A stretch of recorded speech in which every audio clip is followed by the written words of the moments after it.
It is a beautiful Saturday afternoon here from Fairfield, Connecticut, as you're watching a presentation of men's college lacrosse on the Stag Sports Network. It's Patriot League versus the CAA as Holy Cross makes the drive down from Massachusetts to take on the Fairfield Stags. Hey everybody, alongside Brinley Anderson, I'm JJ Duke. Thanks for spending your day here with us. And Brinley, kind of a strange one here, a little bit of non-conference action with just only a few weeks left to go in league play for both of these teams, but a great opportunity to just hit the reset button. It's rare in mid-April to see a non-conference game on your schedule, but that's what we have today, and both teams very much still in the hunt in their respective conference tournaments for postseason. So like you said, a good chance for both teams to reset in April. Take a look at our players to watch for today's game, and a local product from Greenwich for Holy Cross. That's Owen Tunney. Tunney leads this Holy Cross in offense in both goals and assists, coming off a career day against Navy where he scored twice and also dished out 6 assists for a career-high 8 points. Meanwhile, for Fairfield, someone that has been a stalwart on the back line all season long is Julian Radosic. Radosic, the anchor of this Stags defense, he leads Division I with 30 total caused turnovers this season, second in caused turnovers per game with just over 2.7, and he's entering today sitting at 99 career caused turnovers with the opportunity to become the first Stag to reach 100 in his career.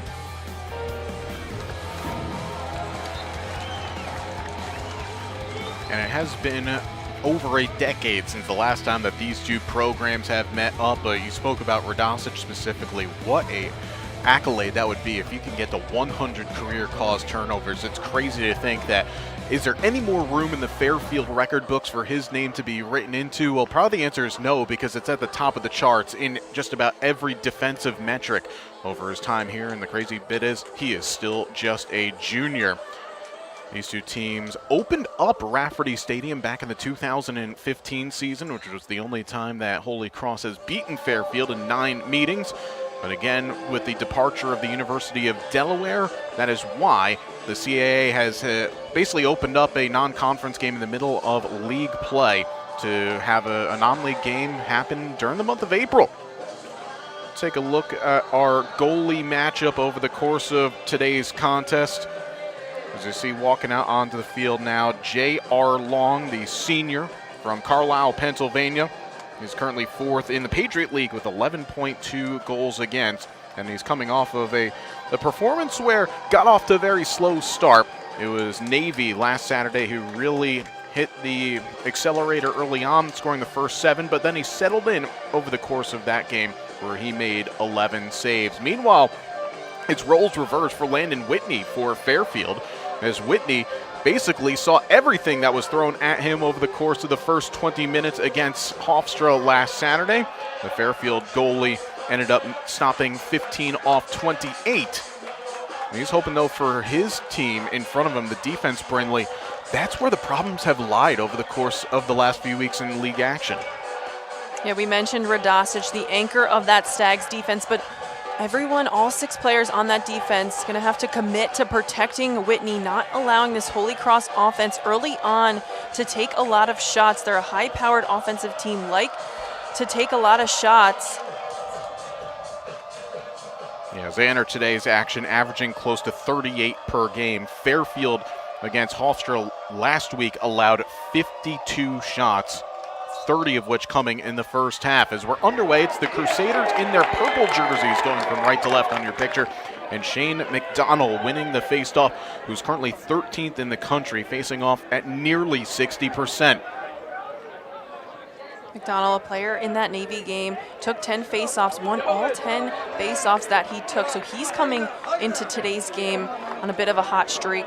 It'll be an interesting matchup as well with Daniel Davis back in the lineup for Fairfield, the junior from Maryland, facing off at 54%. The first opportunity now for Holy Cross. Enters today's game just shy of scoring 10 goals per game. They very much rely on the back end to keep them in contest, and then timely scoring for a Holy Cross team that has 5 wins today. This is the most wins that they have had in a single season in quite a number of years, and are very much in a prime position to get into the postseason for the first time since 2019. This is swung to the alley for Tunney, the Choate product out of Greenwich.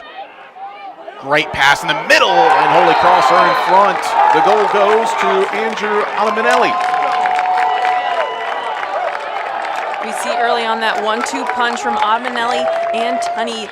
This time, the offensive leader, Tunney, on the assist with a great cut to the center of the field here. Tunney's going to drive, draw the eyes of the defense, and then a great cut and finish with the left hand.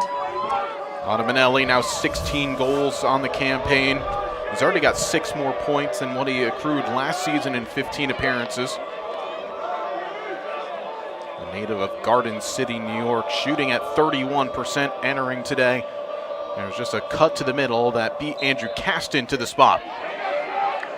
And McDonald wins another faceoff. He goes straight for goal as well, but puts it over the bar.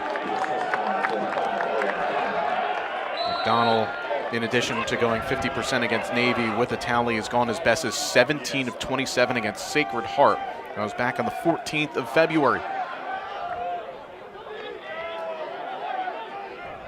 Fairfield defense are allowing 12 goals per game, which is 6 out of the 7 in CAA this season. A couple of key matchups elsewhere in the league. We will keep you in tune on what is happening across the conference while Fairfield is, in essence, on the bye in the league, but still getting a game. Behind the back, off the bar. That was Damian Raimondo with the effort. The Stags come away with it, but that would have been a highlight reel tally for the senior. Another great offensive possession that leads to a high-quality shot for Holy Cross, that time just bringing it off the pipe. A break there for the Fairfield defense. It's Raimondo, who's sitting on 7 goals. That would have been the pick of the bunch this season. For the native of Radnor, Pennsylvania, as Will Consoli gets it across, a little razzle-dazzle in his own right. It's always interesting, Brindley, when we get these non-conference games late on the season. There's only a handful of sports across all of collegiate athletics that has that feature as Rob Moore misses high of the mark. It can often enough, especially for a team that's going through it like Fairfield has done, where they have dropped their last 3 games, to kind of just relax a little bit and just go back to the fundamentals. And often enough, when you can do that, that's when the party tricks come out. Yeah, it can serve as a reset. And in April, in March, you're usually playing those conference opponents who you know so well. So you're going into games against teams you see every season. And we mentioned Holy Cross and Fairfield haven't played the last few seasons, so just a good chance for a reset on both ends. Well, after Devin Lamperin hits the crossbar, KJ Delane has his stick jarred loose. Players still fighting for possession, and eventually Holy Cross comes away with it. It was Julian Jenkins with the ground ball. It's numbers now here. Michael Rincon gives it off, and Owen Tunney will just relax. Then Tunney tries to stuff it in short side, and on the run out, it's going to be waiting for the signal. It's going to be Holy Cross ball.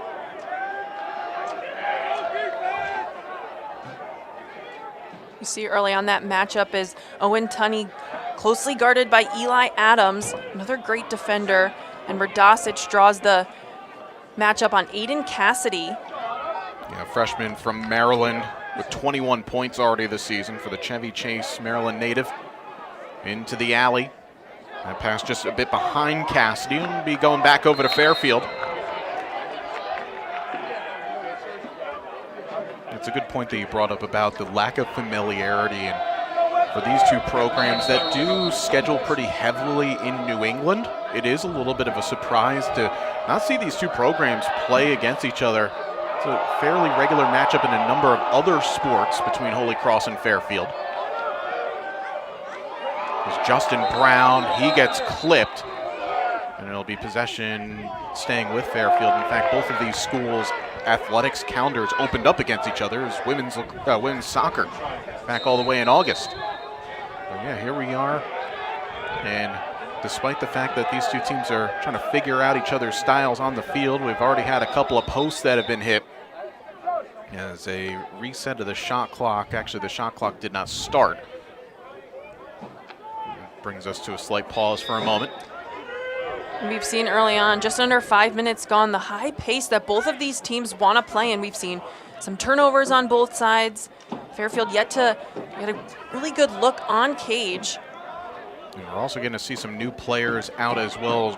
Saw Jackson Newell in on this set for Fairfield as that pass was knocked down by Jenkins, and now a chance for Holy Cross to run.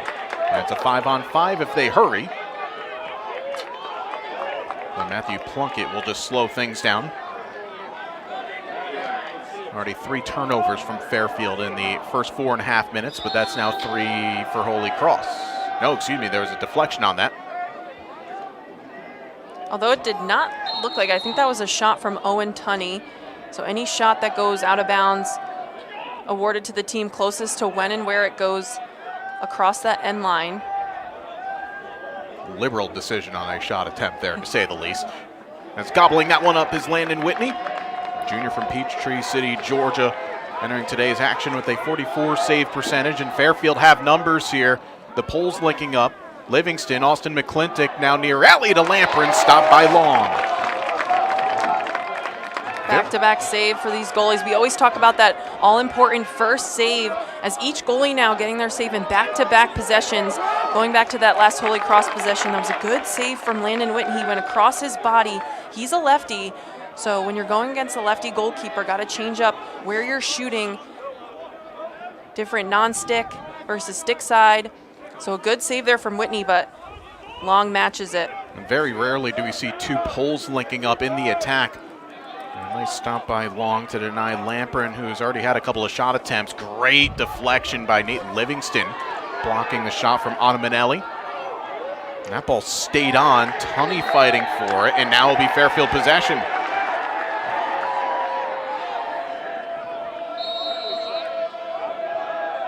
Jason LeMay was in and amongst it, trying to make a play for his team.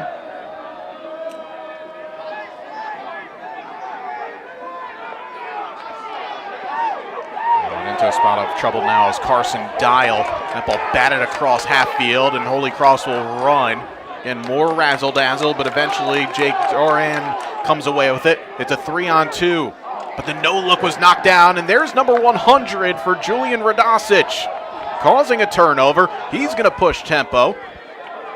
Thought about going to goal for a moment. Here's Colin Kenny. And everyone needs to take a breath here. The 100th career cause turnover for Julian Radosic comes on a 3v2 for Holy Cross. They had a great opportunity in transition to go on that player up opportunity, but Radosic, as he always does, comes up with the cause turnover. So Fairfield will get the right 6 that they want out on this sequence. Nice inside dodge by Kenny. Eventually Lamprin comes away with it.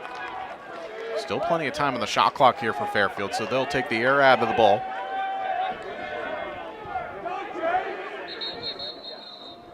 And again, the referee bringing play to a halt here. I think there's more shot clock resetting issues going on.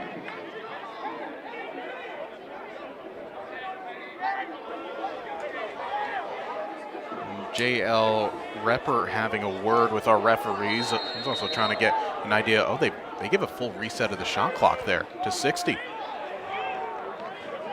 The only reason there would be a reset of shot clock is if a shot hits the goalie or the pipe, or if a team regains possession and then gives it back. That might have been what happened on that Holy Cross attempt at a cause turnover. And nonetheless, nice job by Duran to knock it loose. Julian Jenkins, a couple of weeks ago, the Patriot League Defender of the Week. That was an offside. In fact, Lamprin did get caught. Did his best to tiptoe around the line. And this is going to be a man-up opportunity coming for Holy Cross. Holy Cross, a team with 8 extra man opportunity goals this season. Just trying to ride there, goes offsides, tries to avoid the line, can't tiptoe it. Ooh, yeah. He just went on the wrong side of the pylon. He nearly clipped it. Lamprin will sit 30 seconds for offside. Our referee crew, by the way, of James Vignona, Gavin Chamberlain, and Sam Skakoza.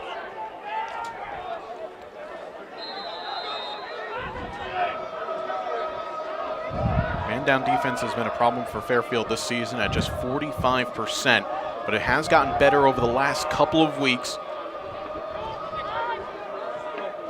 And again, with just the short in 30 seconds, Holy Cross Around the perimeter, Ryan Botek near in the near alley with Bo Webster wearing 44. Just 5 left on the 30-second penalty. And we're back to even strength. Holy Cross without a shot. Botek, that pass knocked down by Radosic. Still getting plenty of time on the shot clock. Sam McDonald will dodge, junior from Winchester, Massachusetts.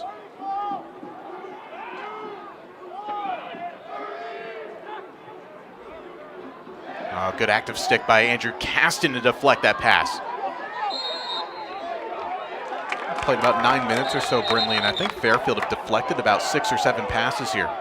And on that man-down defensive opportunity, the reason Holy Cross didn't really get a good look on Cage was Fairfield had their sticks so high in those passing lanes. That's a point of emphasis you can see early on for this Fairfield team. Get sticks in those passing lanes. And that's the type of shot you want as a goalie. Whitney was able to stand tall right on his post. Good defensive sequence from Fairfield. I think if you're this Fairfield offense, we've seen now 4 turnovers, more turnovers than shot opportunities. So settle in here, work for a good opportunity. And this is exactly the tempo of the first quarter between Fairfield and Hofstra went last week. Just grinded out styles as a flag comes down. Fairfield going on the man up.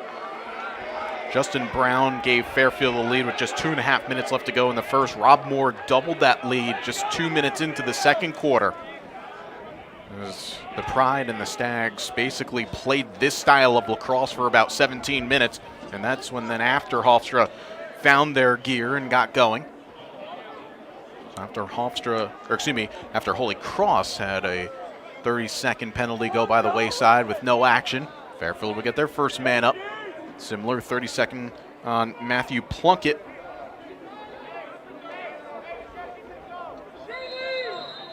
Fairfield man up this season, 30-second penalty, operating at 23%. 30 seconds offside. Fairfield had 2 extra man opportunities in that Hofstra game. Were unable to score on both of those chances. Lamprin got a good look, but Long fought it off. That's the opportunity that Fairfield were hoping for with Devin Lamprin, but Radosic read that pass comfortably. He's absolutely racking up the stats here in this first quarter. A couple of caused turnovers already. And while Fairfield go empty on that man up, they did generate the look that they wanted. And they got a good look from Devin Lamprin.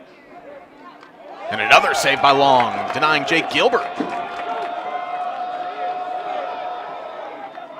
J.R. Long is a guy who gets worked a lot, closing in on 110 saves this season, and this is now his 12th appearance.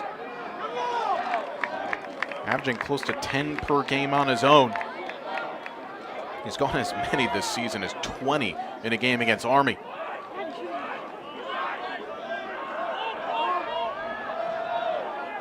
Just the 1 goal in it thus far. Came from Holy Cross about 1 minute and 6 seconds into the game from Andrew Ottamanelli.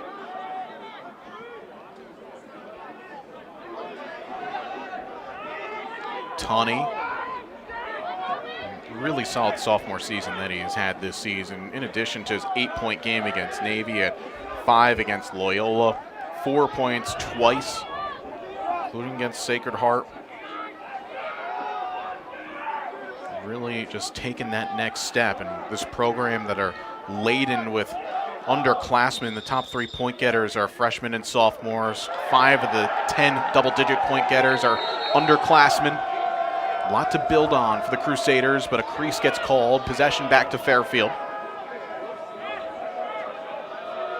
All the intensity has been there. It has also been a rather sloppy first quarter, combined 9 turnovers. Yeah, you can see both teams wanting to play fast, and sometimes that can lead to those turnovers.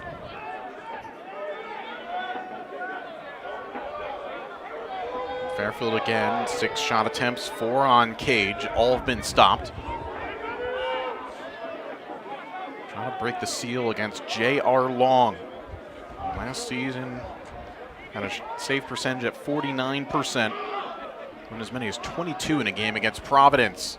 Going down low is Consoli, misses wide. A little bit of a slow go of it for the last couple of weeks for Will Consoli. No points against Hofstra last week, 1 goal against Stony Brook the week before, and 2 points against Drexel back on the 21st. They turned it around in league play last year, but Fairfield get on the board as flying through the creases, Devin Lamprin. Not sure how Devin Lamprin was able to keep this ball in his stick. Took on 3 Holy Cross defenders. You see here, gonna split the double team. Checks coming in from all angles, but then just slips it by Long. That is just a pure box goal right there. Player that was dominant all throughout his high school career at Pittsfield, Mass, then did a prep year up north at Hill Academy. And Davis with a clean face-off win as well, leads the break.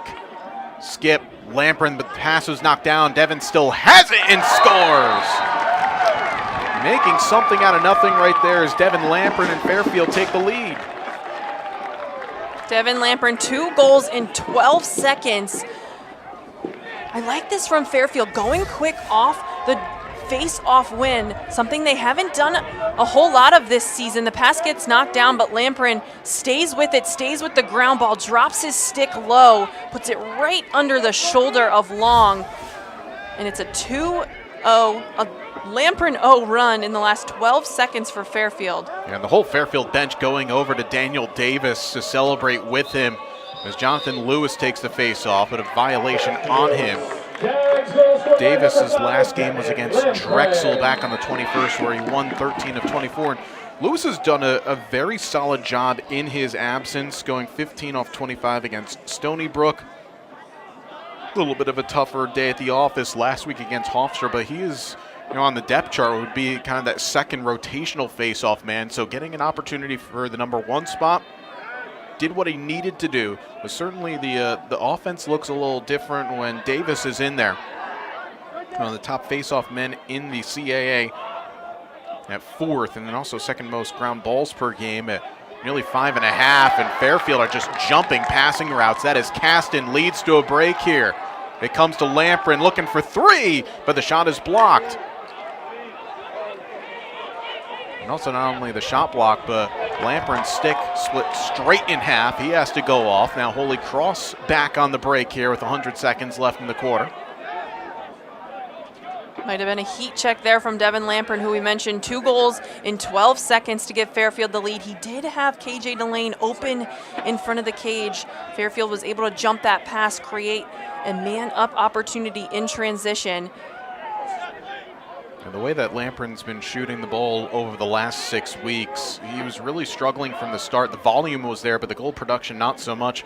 He and Coach Baxter had a little bit of a solo shooting session just to kind of figure some things out. And since then, the numbers have really gone up in the right ways.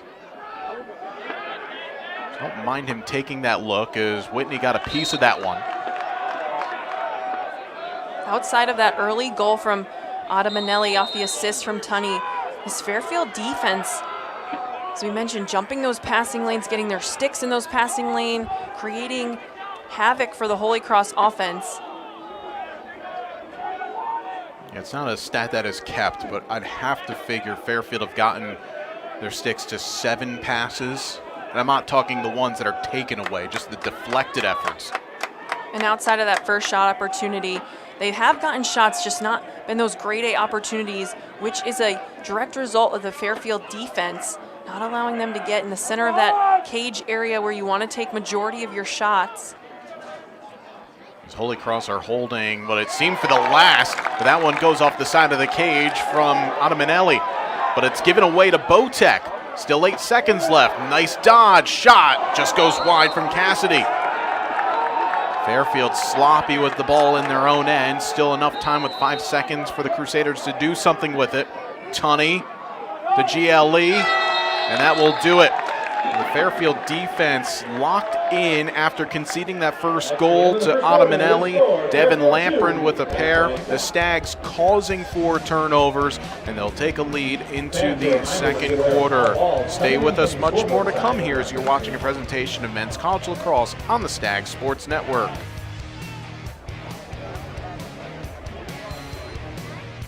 Your likes and reposts are the notifications my soul craves. It's the first Tuesday of the month. It's time to scratch tickets, there's a bunch. It's just spoken word. First Tuesday every month, new tickets, new prizes, exciting new chances to win take hold. First Tuesday never gets old. It's the first Tuesday, so let's get scratching. Illicit Brewing Company in Fairfield, Connecticut has everything you need for a night out. Dozens of house-brewed draft beers, guest taps, a full bar, live entertainment, dozens of TVs to catch the game, a speakeasy and game room, brew pub style food offerings, and more. This commercial isn't long enough to show you everything Illicit has to offer. So come see it for yourself. Illicit Brewing, 111 Black Rock Turnpike in Fairfield. IllicitBrewing.com. Well, Fairfield's head coach Andrew Baxter has to be delighted by the way that his defense has locked in over the course of this first 15 minutes. Fairfield have caused a handful of turnovers, but they've gotten their sticks active in the back end.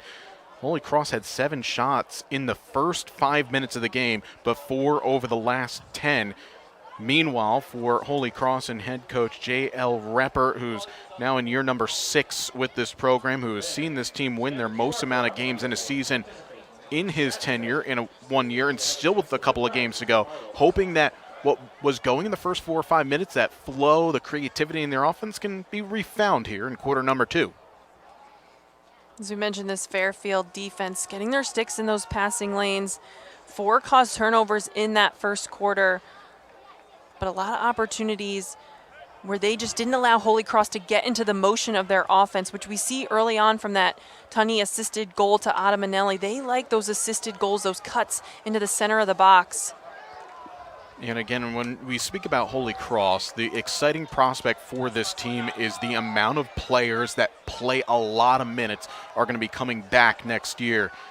You have nearly 40 players that are going to be returning that are on the roster, just graduating 11, a couple of goalies, it has to be said. So that's an area that Coach Repper and his staff will have to find through recruiting and also developing.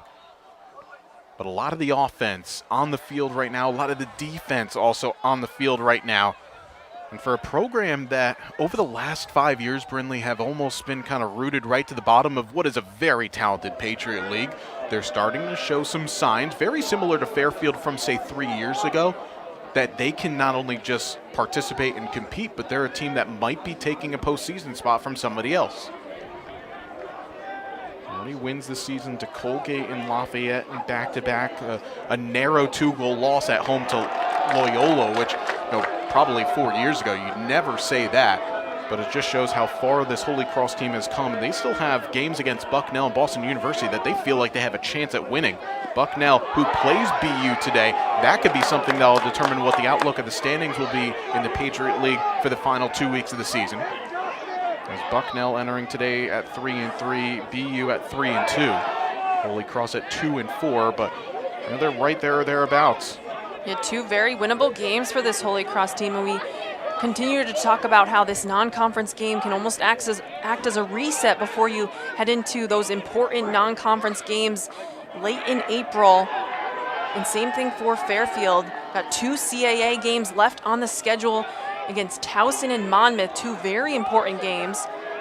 And with the teams for Fairfield that are around, as flag is going to come flying on Eli Adams, so delayed man up for Holy Cross coming. Stony Brook and Monmouth are playing the likes of Drexel and Hofstra, so there's going to be some opportunities for Fairfield, and that's why this game is at a crucial time to figure out a lot of things, work on a few things in game situation, as there'll be now a man up coming here for Holy Cross on the ball thrown out of bounds. Get it right today. Confidence breeds success in sport, doesn't matter where. And Fairfield will feel if they can have a good performance today. Towson at home, you never quite know what will happen. And all you can do as a coach in this part of the season is focus on the games in front of you. Try to give yourself the best chance to play in postseason lacrosse, because you never know what can happen in a tournament. We saw Fairfield last year come into the CAA tournament hot, lose in the first round, so you really never know which team can get hot at the right time. Eli Adams, a 1-minute penalty for slashing. So second opportunity, man up for the Crusaders as that one goes in. Oh my, what a rip from a tight angle. That's Bo Webster, his 7th goal of the season, but his 3rd man up goal. Tic-tac-toe passing for Holy Cross. The ball touched all 6 players' stick before this Bo Webster goal.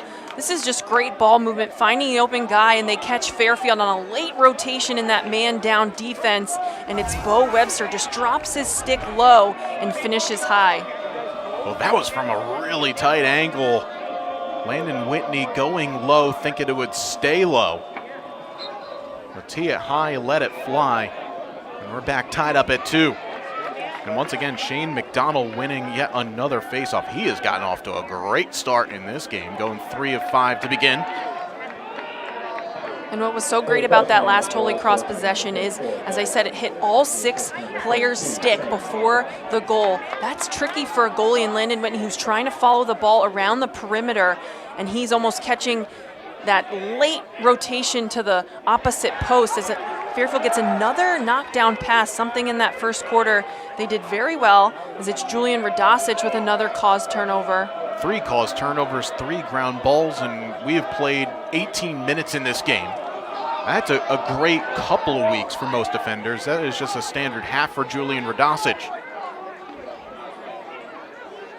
And Fairfield now will get the first possession here of the second quarter. Goals both coming from Devin Lamprin, who did have a chance to complete a natural hat trick, but J.R. Long making his 5th save to deny Lamprin.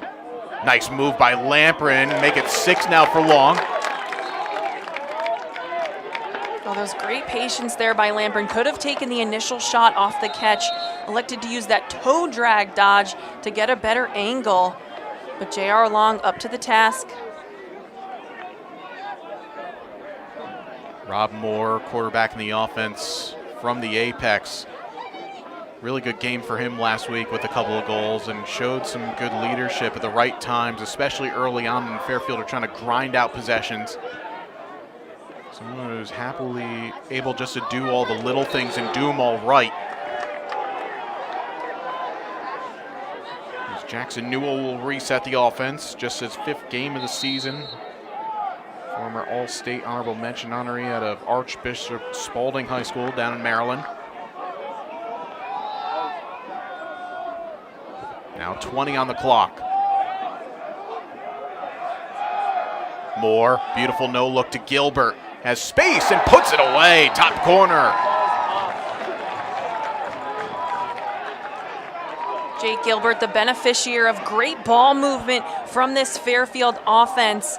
What I liked about this possession is they were so patient. They got 2 great shot opportunities, one from Gilbert and Delane earlier in that possession, but just great patience, making the extra pass, and then Jake Gilbert uses his feet to just get a little bit more space to get his hands free and rips it top corner. Career goal number 80 for the senior out of Foxborough, Mass. Jake Gilbert, 18 tallies on this, his senior campaign. Second team all-conference selection 1 year ago. And Davis with the face-off win. But he was hustled and hurried trying to find Gilbert. Great ground ball from Gilbert. And Fairfield are going to call a timeout here just to try and reset the possession. We'll step aside with them, as well as Fairfield looking to double their lead here, and we'll have that possession for you when we return in just a moment. In an unpredictable world where every moment matters, imagine the peace of mind that comes from knowing your loved ones, lifestyle, and business are all protected. At Meridian Risk Management, we offer tailored solutions, whether for personal, commercial, or benefits insurance. We are here to safeguard what you value most, so you can embrace every adventure ahead. Meridian Risk Management, because your legacy deserves protection. Your work thrives on a schedule. You prioritize family time. You make time to chase your dreams. There is one simple thing that improves all of your priorities. better sleep. Sattva wants to inspire the world to prioritize sleep with a selection of handcrafted luxury mattresses made and assembled in America. Because the quality of your sleep helps shape the quality of your life. Work smarter, love stronger, and dream bigger. Sattva, unlock the power of a great night's sleep. So Andrew Baxter using a timeout there after Jake Gilbert was able to rake back in a little bit of an errant pass from Daniel Davis, keeping the possession alive. And for the co-conference coach of the year last year, Coach Baxter, hoping that today can be a day, especially under the sunny skies here at Rafferty Stadium, that things will turn right back in the favor of Fairfield, who will host Towson on Saturday next week before traveling down to the shore to take on Monmouth. This is a team right now that knows that pretty much every game, you can even, let's call it today, getting yourself right for the playoffs. Every game is basically has to be treated as a single elimination game. All you can do is coach the games right in front of you, so this is a good opportunity. Treat it like a CAA game. Treat it like this game matters, as it does in overall record, not just conference. And again, with key games happening elsewhere in the league, it'll be really interesting to see what the adjustments are made as Fairfield making a little bit of a meal of it off of a timeout. Great recovery, though, by Newell. And getting some run here this afternoon. Jackson throwing on the moves as well. Goes back to Consoli. But Lampert had it knocked loose. That was taken away by Cooper Fallon, who wears 34. Now Holy Cross are running here. They've got numbers. Jake Duran dumps it underneath. Cassidy. But now the settle.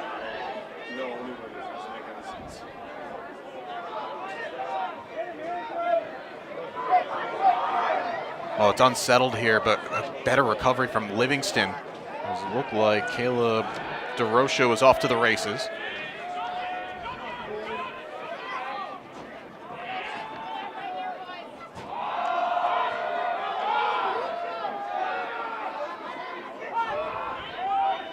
Tunney just waiting.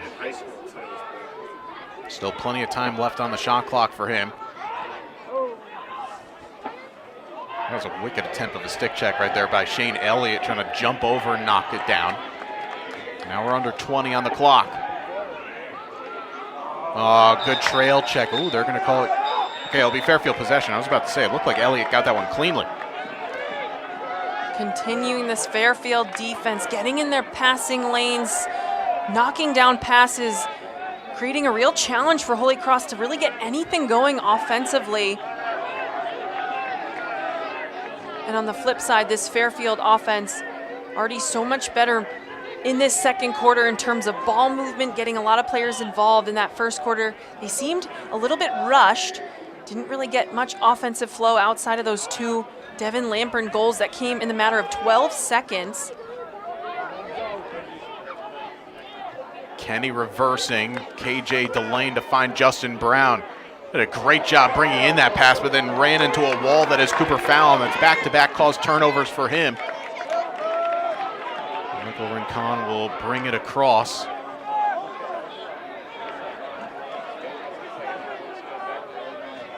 It's funny, Brindley, since that rule came in about the 20 seconds that you have to get it over, but you can pass it back across in those first 20 seconds. You hardly ever see almost like a set bumper play. Just to get it across, bring it back. If it's not there, you have time. That's great patience. I was going to say, I feel like that's the first time, at least this season, I've seen teams use that back pass to almost switch fields, get it across. Great patience by Holy Cross, knowing possessions are at a premium today. Good stop by Whitney. There'll be a crease as well on Cassidy. Landon Whitney has settled into this game now. That's going to be 6 saves for him. Again, he got into the game pretty quickly against Hofstra last Saturday and stopped the first 7 that he saw on frame. But then the goals just start flying in from every which point. Fairfield, their 8th turnover of this first half. And that's, if you're Coach Andrew Baxter, you don't want those errant passes, as we're in mid-April now, as Holy Cross trades errant passes. That's what you don't want as a coach, as you're 13 games into the season or so, heading into conference games that really matter down the stretch, and hopefully for both of these team conference tournaments. Want to clean up those uncaused turnovers. Fairfield will settle in here. Scores from elsewhere. Drexel leads 7-2 with 6 minutes left to go in the second quarter over Hofstra, and it's 3-2 Stony Brook over Monmouth 5 minutes into the second. So Fairfield are getting the required results to keep them in contention for that final postseason spot. Pretty much for Fairfield, the best way that they could get into the postseason is have Towson, Drexel, and Stony Brook continue to have the form as that pass goes over the head, or excuse me, wide of the mark, I should say, and it will be back over to Holy Cross. And then Fairfield try to find a way to get that tiebreaker on the 4 seed. Of course, other things can happen, but that's the most direct path. Back-to-back uncaused turnovers, just missing the mark on those passes for Fairfield. They were starting to get some offensive flow, but back-to-back uncaused turnovers. Holy Cross a chance here to level things up, getting a goal a couple of minutes into the second quarter from Bo Webster. That was man up, going low to high from basically goal line extended to Whitney's right. And that one sneaks past Whitney. Second goal of the afternoon for Andrew Ottamanelli.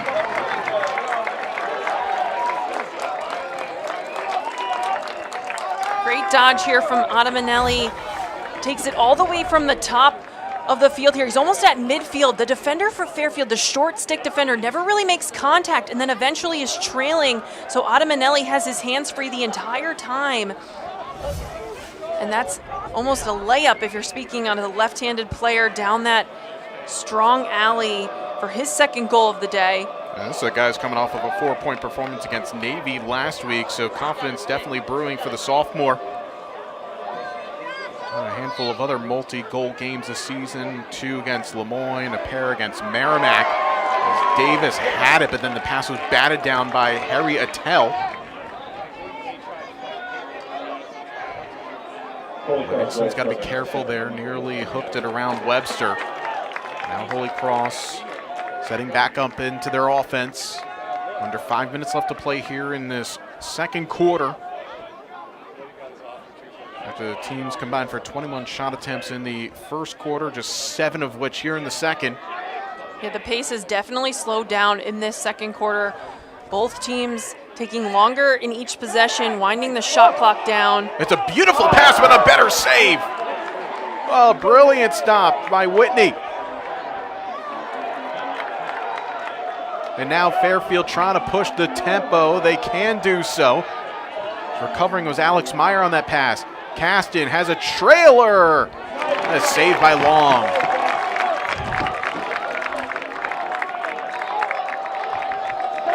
Unfortunate there, the Fairfield offense couldn't capitalize on Landon Whitney's best save of the afternoon by far. As he denied Tunney from right on top of the crease. Tunney did everything right as an offensive player. He took his time, he made several fakes, but Landon Whitney read those well. Came up with a great save. Now the Crusaders will settle in once again. Ryan Botek will reverse into the far alley. Tunney gets a lot of the offense run through him in just his sophomore season. 12 assists last year, 18 entering today.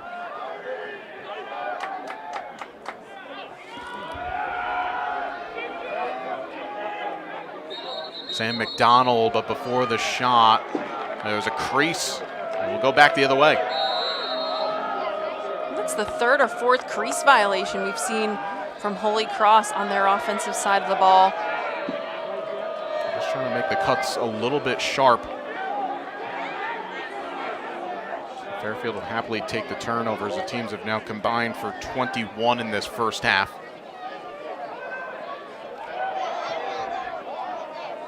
Hofstra have committed, or excuse me, my apologies, thinking Hofstra and the CAA. Holy Cross have committed nearly 18 per game. Fairfield just about 16.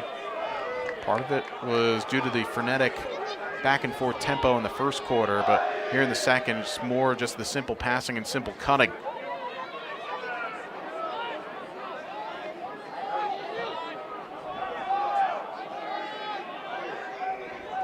Speaking of Hofstra, it's now 8-2 to Drexel in the second quarter. The Dragons are certainly flying high right now.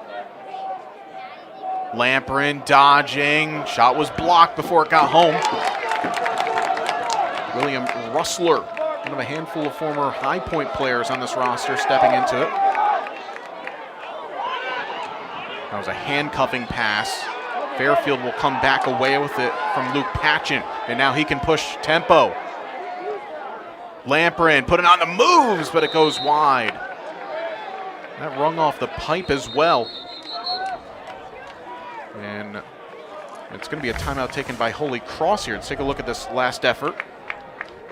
Devin Lamperin, a high-volume shooter, already his 9th shot today, does have 2 goals. He's made a living at that bottom corner with his left hand, just unable to finish there. Yeah, Long did a really nice job stepping out as well to try and cut down the angle, knowing that Devin likes to make the moves. Long already is up to 8 saves off of 11 here in this first half. Landon Whitney, 7 off 10. Goalie play has been really solid this afternoon. And Fairfield, despite the timeout taken by the Crusaders, will have the ball here still at the reset of the shot clock back to 60. One other notable game going on a little bit more closer to home. Fairfield women are on the road, as Fairfield women's lacrosse, mind you, are on the road against Quinnipiac. Fourth quarter, Fairfield leading 15-12. Game high importance, knowing that if they win, they will have just the one game remaining next Saturday in the back end of a lacrosse doubleheader, taking on Marist, and they win, then at minimum they will share the regular season title, going a perfect 8-0 in the league. With Niagara and the Mount due to square off next Saturday up in Buffalo. Big possession here with 2 minutes to go. Lamperin's been the obvious source, but they haven't really called the names of Consoli and Moore a ton here in the second quarter. And we saw that third goal for Fairfield, that Jake Gilbert goal, was great ball movement by Fairfield. That was their best offensive possession by far. All players getting involved. They were patient. They work better when all players are getting a touch.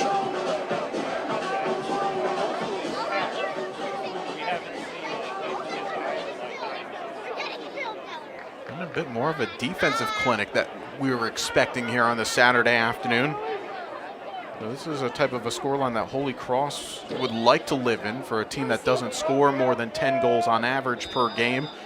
But a good sign defensively for Fairfield, a team that saw 13 or more goals go past them in each of the last 3 games. Lamperin. Now to Consoli.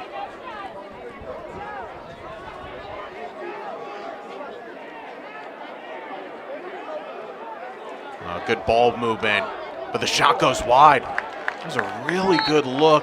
As flying through was Gilbert. I think the Holy Cross defense just got a late stick check there, deflecting the shot a bit from Gilbert. Still 25 left to go as Delane will reset. Newell. Oh, he lost his man, but the angle is too tight. Lamperin draws a pull on him.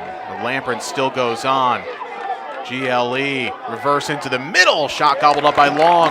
Taken by Newell. And Long trying to push tempo, and Consoli on the back check ties up his man. 2 players go down, and it'll be a push on Holy Cross. Jake Duran gets whistled for the foul. Now Fairfield can hold for the last. Will Consoli not giving up on that ball in the ride, giving his team back possession here. 40 seconds, a lot of time for Fairfield to work.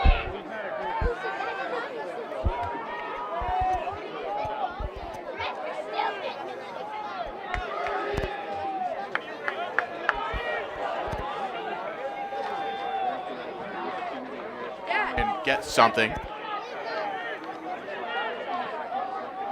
in this second quarter.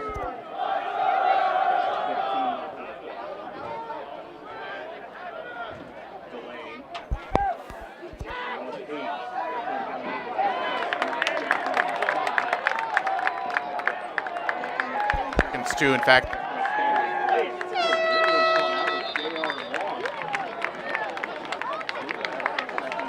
And this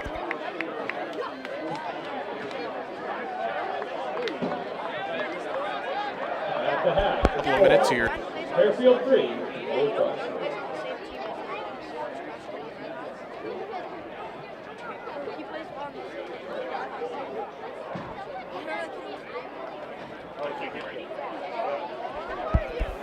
Set. Go.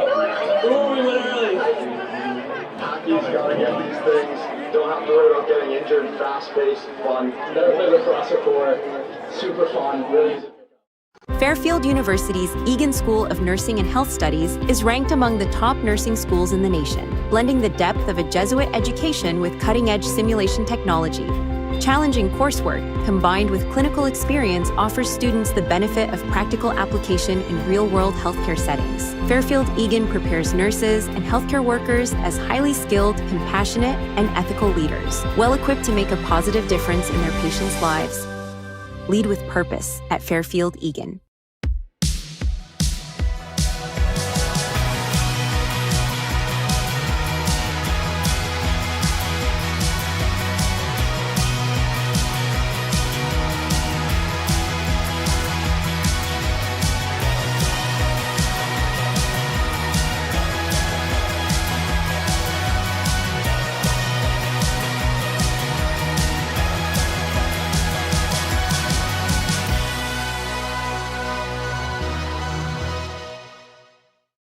In an unpredictable world where every moment matters, imagine the peace of mind that comes from knowing your loved ones, lifestyle, and business are all protected.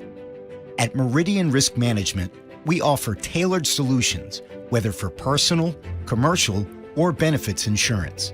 We are here to safeguard what you value most, so you can embrace every adventure ahead.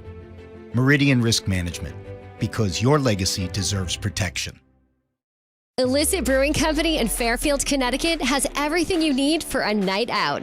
Dozens of house-brewed draft beers, guest taps, a full bar, live entertainment, dozens of TVs to catch the game, a speakeasy and game room, brew pub-style food offerings, and more. This commercial isn't long enough to show you everything Illicit has to offer, so come see it for yourself. Illicit Brewing, 111 Black Rock Turnpike in Fairfield. IllicitBrewing.com.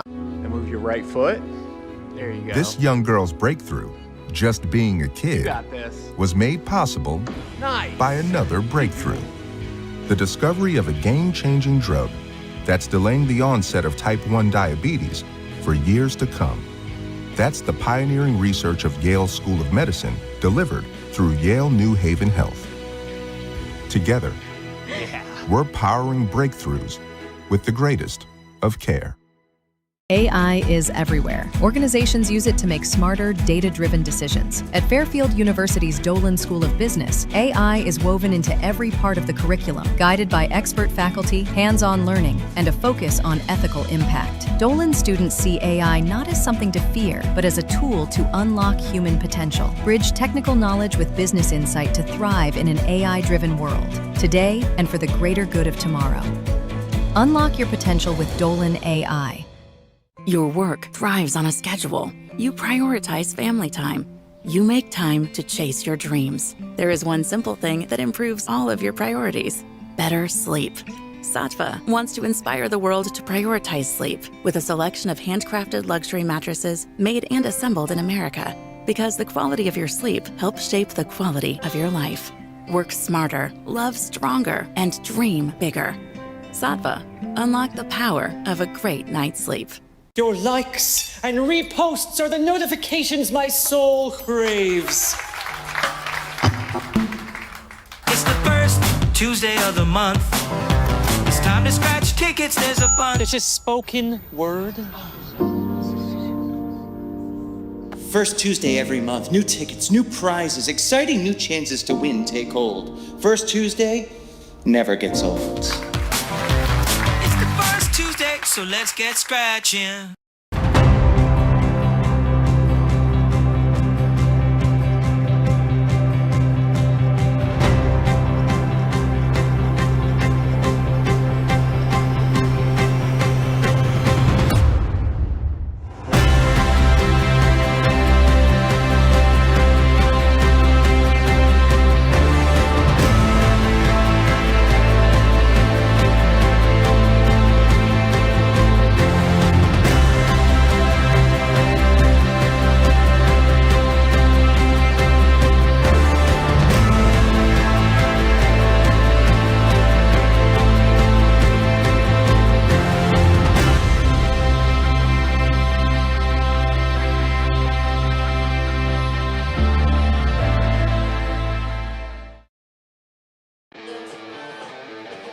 Today's broadcast is proudly supported by Robinson's Painting and Home Improvement, a proud partner of Fairfield Athletics. From interior refreshes to full exterior transformations, Robinson's Painting delivers expert craftsmanship for homes and businesses across Fairfield County.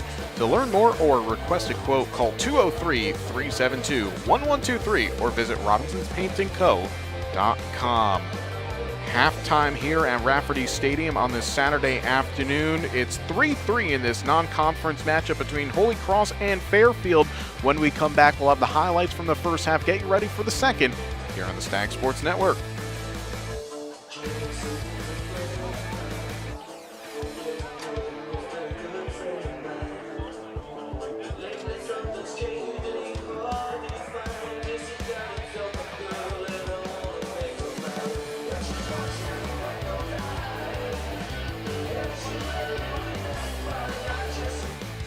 Your work thrives on a schedule. You prioritize family time. You make time to chase your dreams. There is one simple thing that improves all of your priorities: better sleep. Sattva wants to inspire the world to prioritize sleep with a selection of handcrafted luxury mattresses made and assembled in America. Because the quality of your sleep helps shape the quality of your life. Work smarter, love stronger, and dream bigger. Sattva, unlock the power of a great night's sleep.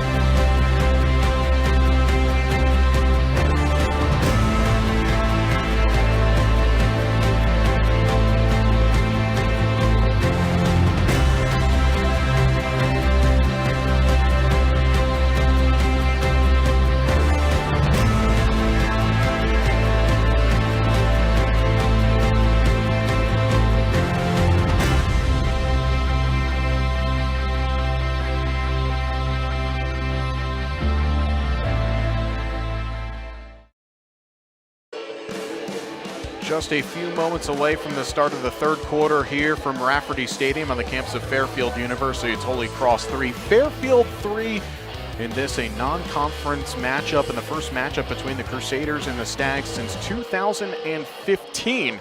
And it was a tight game, that one. In fact, Holy Cross came through late and knocked off Fairfield in what was Rafferty Stadium's first ever game. Fairfield trying to return the favor here and pick up a win and snap a 3-game losing streak as we take a look at the highlights from the first 30 minutes of action alongside Brindley Anderson. I'm JJ Duke. And Brindley, I mean, pretty much the first half was very much kind of went to form in terms of how the stats say. Two very even teams trading goals, trading saves. Both Landon Whitney and J.R. Long settled into this game early, and there weren't really too many clear-cut chances between the two teams. More of a defensive battle than we might have been expecting heading into this one. Goalies have combined for 16 saves, 9 on the side of J.R. Long and Holy Cross, and then 7 for Landon Whitney. Devin Lamprin was the Fairfield offensive catalyst in that first quarter. He got 2 goals in a matter of 12 seconds, and then that was a great opportunity by Bo Webster on the extra man opportunity. Both teams in that second quarter settled in a bit more in terms of offensive flow, fewer turnovers, better shot opportunities. But both defenses and both goalies coming to play today. Yeah, that was easily the best save of the bunch for Landon Whitney. As Whitney wrapping up a first half with 7 saves off 10 shots on target.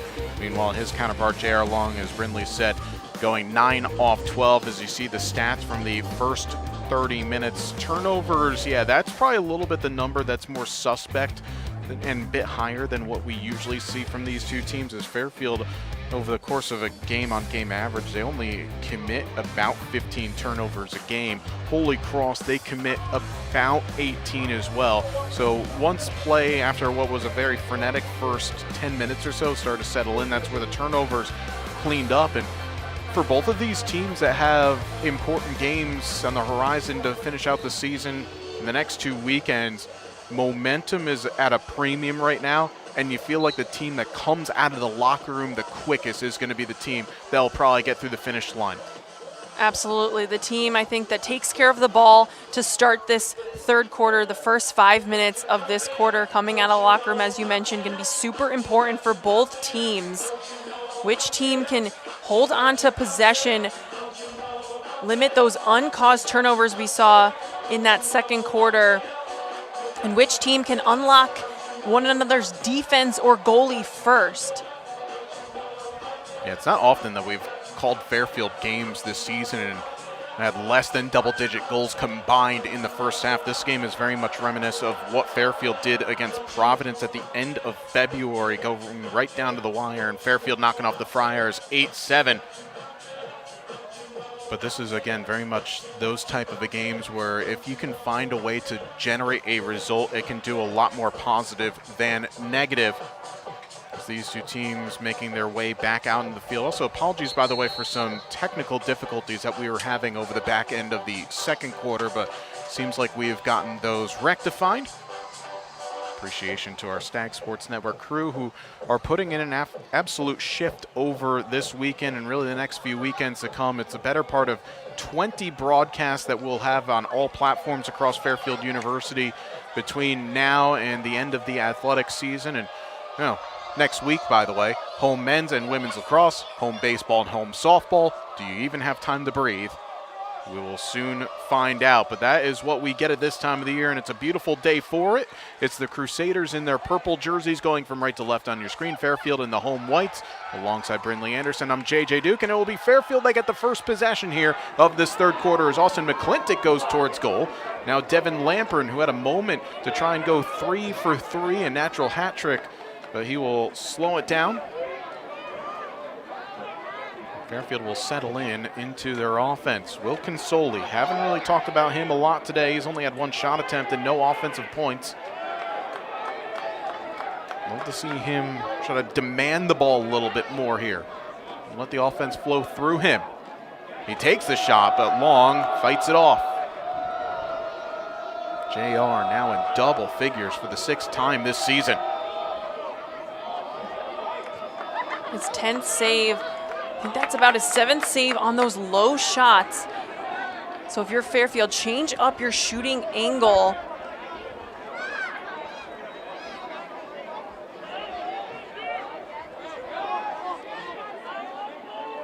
Sam McDonald, another one of those more experienced players on the roster for Holy Cross that hasn't seen a ton of the offense go through him. Owen Tunney fighting off defenders. That pass actually deflected by his own man Cassidy en route to Ryan Botek. Tunney with 1 assist, 3 shots, and a ground ball.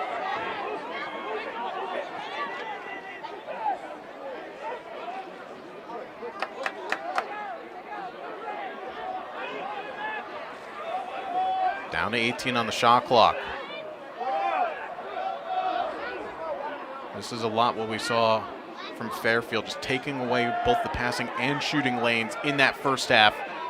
And we don't have the number, but had to be close to double-digit amount of shot deflections and pass deflections. But Holy Cross opened the scoring here in quarter number 3, and it is Sam McDonald.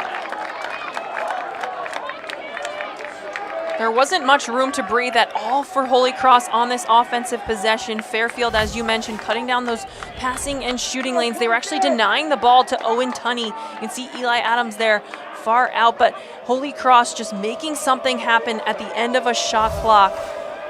Throwing the ball to the middle, hoping something happens, and it's Sam McDonald who finds the back of the net.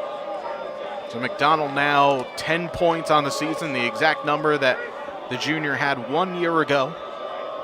Coming off of a goal and assist against Navy last week down in Annapolis. Holy Cross was chasing 7 early.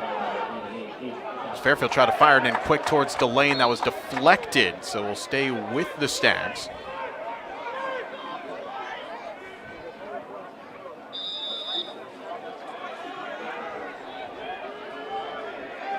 Fairfield, who are coming off of a really challenging final 3 quarters of action against Hofstra last week, losing 13-6. They're chasing as many as 9 in that 4th quarter. But they're able to tie it up here through KJ Delane.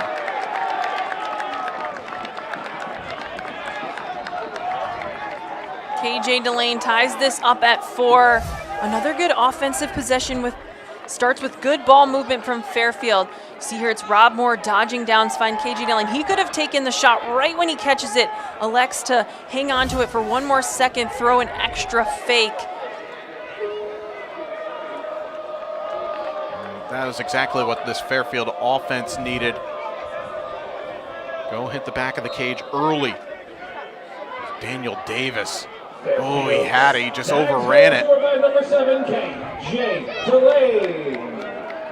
What a job by Julian Jenkins to hang with it. There'll be a push, though, on Fairfield. Jenkins had all to do to keep that ball alive, which he did.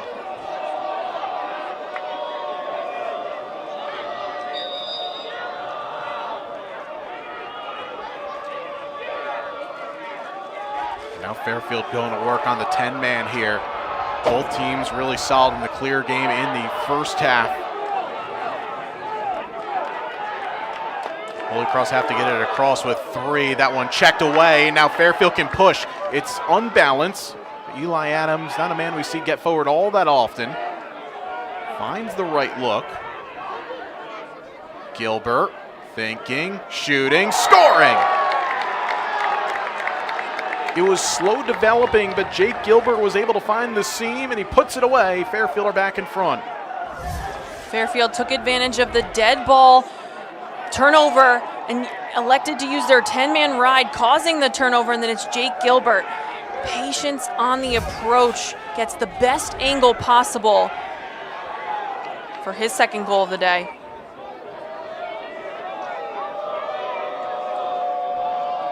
Fairfield back in front here. The last time that they had an advantage, it was just at, 3-2 from Gilbert. No team has had a lead of more than 1 goal in this one, but McDonald able to win it. Shane McDonald, by the way, a first-year player out of Dedham, Mass. Played at both Boston College High School and Phillips Exeter.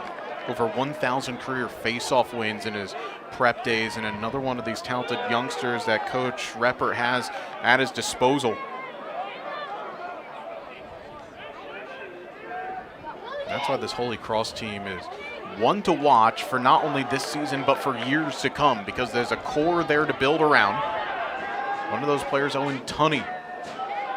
Owen Tunney has a short stick. He's had Eli Adams draped all over him all afternoon. Let's see if he takes advantage of the short stick.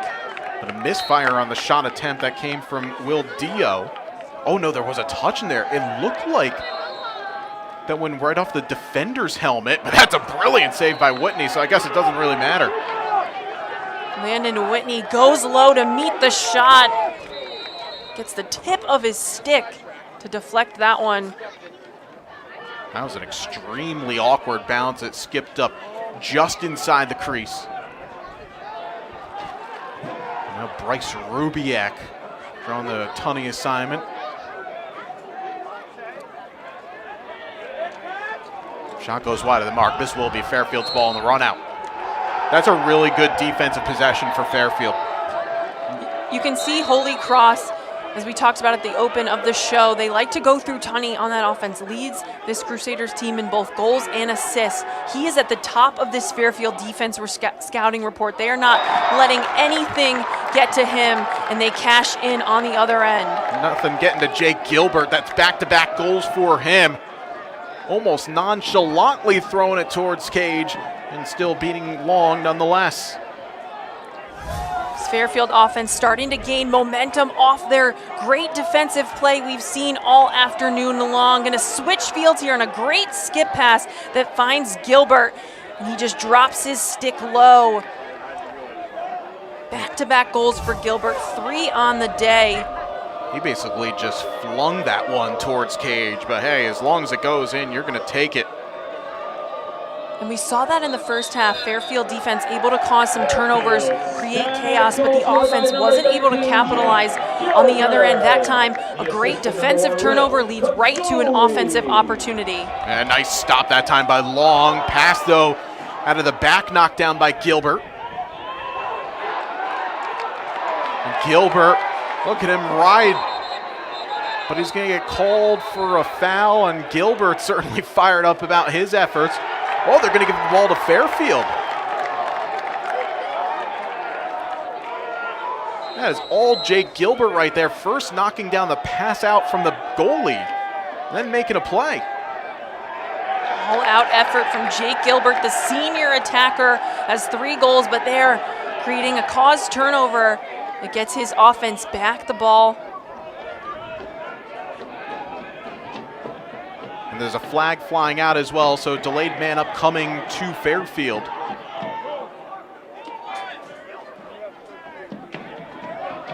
Well, this is a motivated Fairfield team here to start this second half, I should say.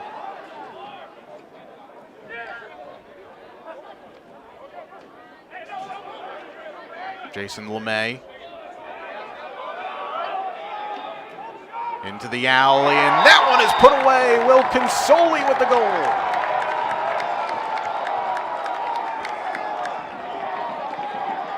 I was calling for him to start demanding the ball a little bit, and that time he asked for it in the alley. Will Consoli was 0 for 7 shooting against Hofstra until this goal. 0 for 3 in this game, but makes no mistake here. Great split dodge, switches over to his left hand, creates a better angle to Cage, and give the unofficial assist to Jake Gilbert on the hustle play, regaining possession for his team. And we talked about which team was going to throw that first punch coming out of the locker room. It was Holy Cross who scored first, but now 4 straight goals for Fairfield. And a timeout taken from Holy Cross as well. 6 minutes gone here into this third quarter. Fairfield have found that second gear, and they have their largest lead of the game. We'll step aside for this timeout. We'll be back in a moment here as you're watching College Men's Lacrosse on the Stag Sports Network. Your likes and reposts are the notifications my soul craves. It's the first Tuesday of the month. It's time to scratch tickets, there's a bunch. It's just spoken word. First Tuesday every month, new tickets, new prizes, exciting new chances to win take hold. First Tuesday never gets old. It's the first Tuesday, so let's get scratching. Fairfield University's Egan School of Nursing and Health Studies is ranked among the top nursing schools in the nation, blending the depth of a Jesuit education with cutting-edge simulation technology. Challenging coursework, combined with clinical experience, offers students the benefit of practical application in real-world healthcare settings. Fairfield Egan prepares nurses and healthcare workers as highly skilled, compassionate, and ethical leaders, well-equipped to make a positive difference in their patients' lives. Lead with purpose at Fairfield Egan. Well, Will Consoli gets the last goal for Fairfield, but it's really all Jake Gilbert who made this happen, first by forcing the turnover off the clear and then eventually put it away. Jake Gilbert, great hustle play to get the ball back, regained possession for his team. And then Will Consoli, we mentioned a tough shooting day for him against Hofstra, but then puts that one away. 4 straight goals for Fairfield. They only found 3 in the entire first half, and now already 4 in the first 6 minutes of play. And that penalty on Holy Cross, an unsportsmanlike, so that's going to be locked in for a minute coming out of this timeout. Yeah, it goes on Michael Rincon, the senior long stick. So Fairfield, a man-up opportunity, something that they only had one opportunity back in the first half, and it was just a 30-second. The face-off is really going to determine if that 1-minute penalty will amount to anything or not. Face-offs right now are in favor of the Stags. Daniel Davis going 7 off of 11. Violation on Holy Cross. It'll go on Harry Attell. So the Stags now, one of those shoot at will type of a moments, but standing in Fairfield's way is J.R. Long, who has stopped 11 off 18 in this game.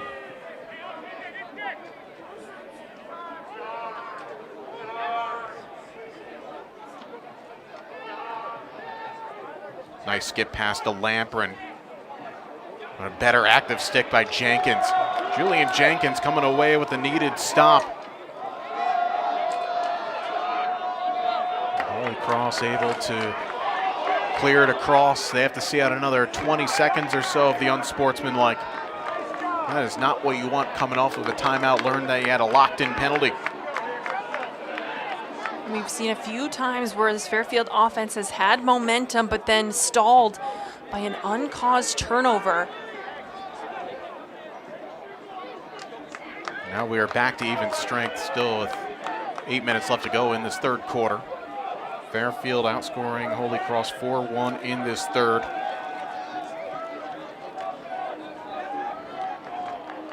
Seven shot attempts in the quarter have Fairfield put up. Putting away 4 past Long, who had been a thorn in the side of Fairfield over the first half.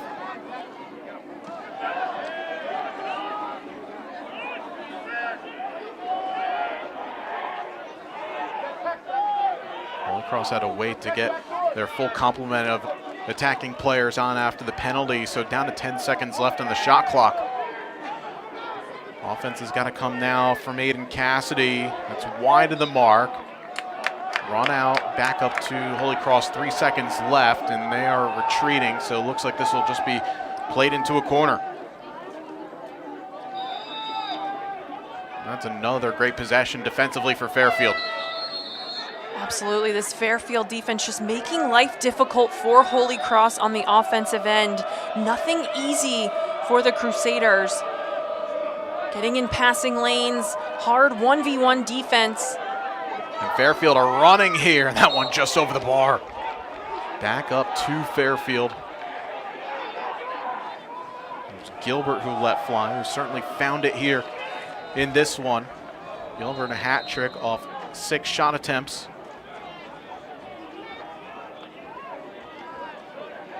Just his second hattie of the season, and his other came against Drexel on the road in a 13-11 loss.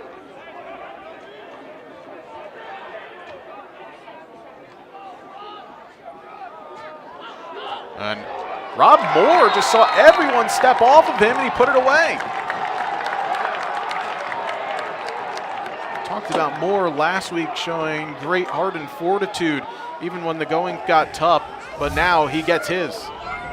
2 assists on the day for Rob Moore. Now he adds a goal with the pump fake here, stalls the defense of Holy Cross, and then he just sees green grass in front of him, and he was full speed ahead. Fairfield continues to pile on the offense here in this third quarter. A third quarter that has treated Fairfield well this season, a plus 12 goal margin across all third quarters played this year. This is going to be a foul on McDonald, and possession back over to Fairfield. Now, Holy Cross fans below us are not happy about that call either. Thinking that Davis lost his balance before contact was made.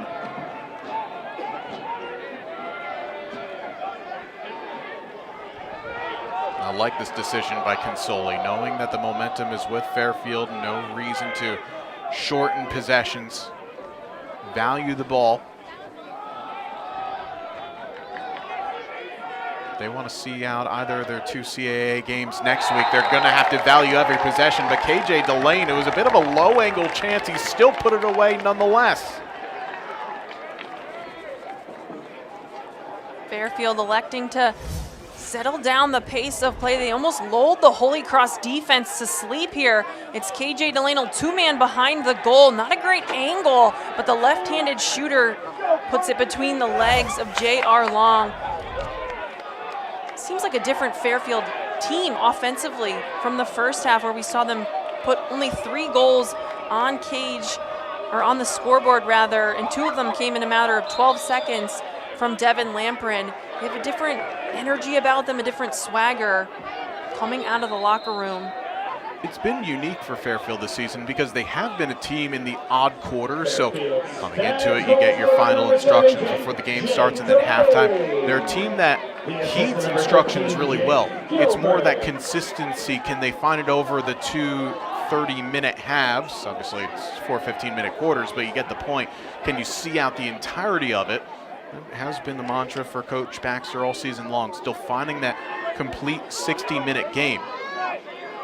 I think for Fairfield, there's been consistency on this side of the ball all 60 minutes in a game before. On defense, they've certainly showed consistency here through 2 quarters and most of the third quarter, but it's that offensive consistency. Who's going to step up? Who's going to be that guy?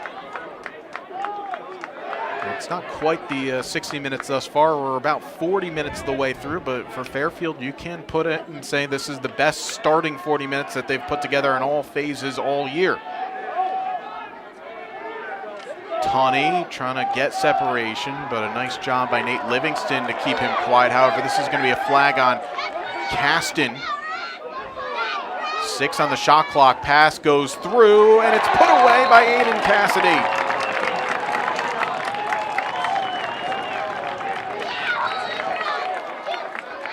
Cassidy, a freshman on this attacking unit. You see when Owen Tunney catches the ball, he draws so much attention of the defense, even drew a flag on that possession, but then he stays on his feet, draws the short stick, and finds Cassidy. Great patience on the crease there to increase his angle.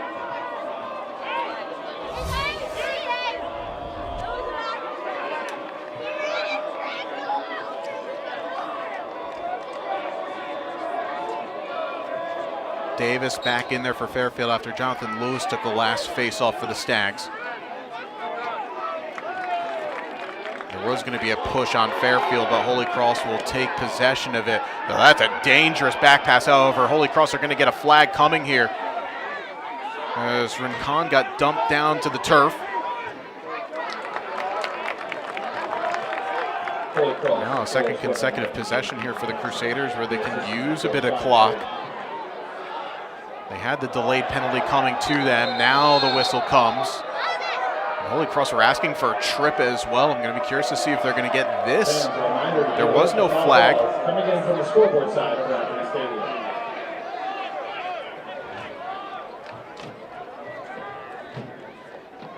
Let's take a look at this here.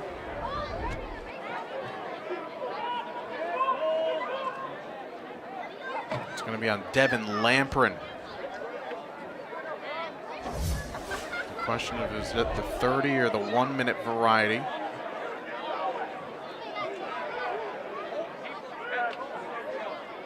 It's going to be a 30. Holy Cross, a good chance here. Just scored off that goal from Cassidy. Now they go on the extra man. Fairfield were on a 6-goal run over the course of this third quarter after Sam McDonald opened up the scoring in this period. Up against a Fairfield man-down defense that has struggled this season, entering today, killing him off at just 45%, but Landon Whitney fought that one off.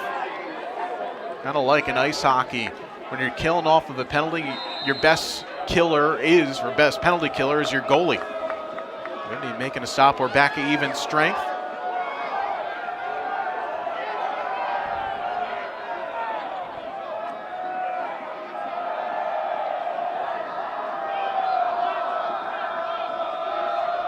McDonald Still plenty of time left on the shot clock here, so no reason for Holy Cross to rush despite not getting it man down. They already got the one reset. Over the bar from McDonald. Now Holy Cross up to 23 shots in this game.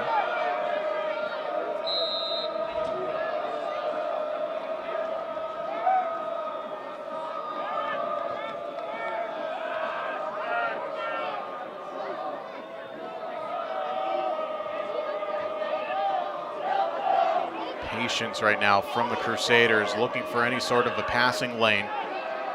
Reverse back to Botek, great find, but the shot goes wide of the mark. It's an outstanding closeout on the attempt from Tyler Marmo. Couple of long possessions for Holy Cross, but Fairfield kill off the man up. Now just only a couple of minutes left to go here in this third quarter, one that Fairfield have a 6-2 advantage in. Here Fairfield, we mentioned coming out of halftime, who's going to be that team to throw the first punch? Now it's which teams can close out quarters.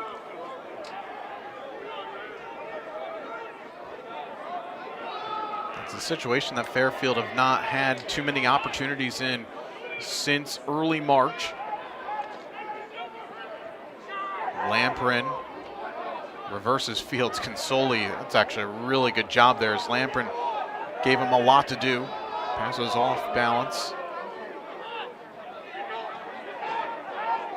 Better for Consoli. That one off the pipe.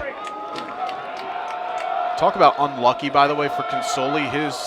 He's got himself 18 goals this season, but how many posts and crossbars that man hit this year? And that one hit the bottom right post. So a great shot opportunity for Consoli there. Just ringing it off the pipe. I remember, what was it, the game against Yale, I think it was, where he hit 3 in the space of about 4 different possessions. Sometimes the bounces just don't go your way. The shooters will keep shooting. Eventually good things have to start happening. Still another 28-second difference after the end of the shot clock to the end of the quarter, so there'll be another possession after this one. Holy Cross would love to make it 2-for-0. They get one right there. Bo Webster with the goal. That is his second.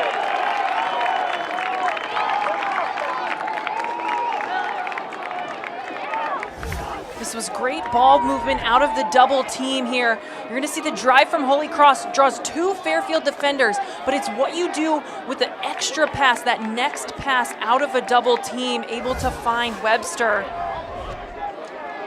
And it's Tunney who continues to quarterback this offense, draws a lot of attention to this Fairfield defense, just his second assist today.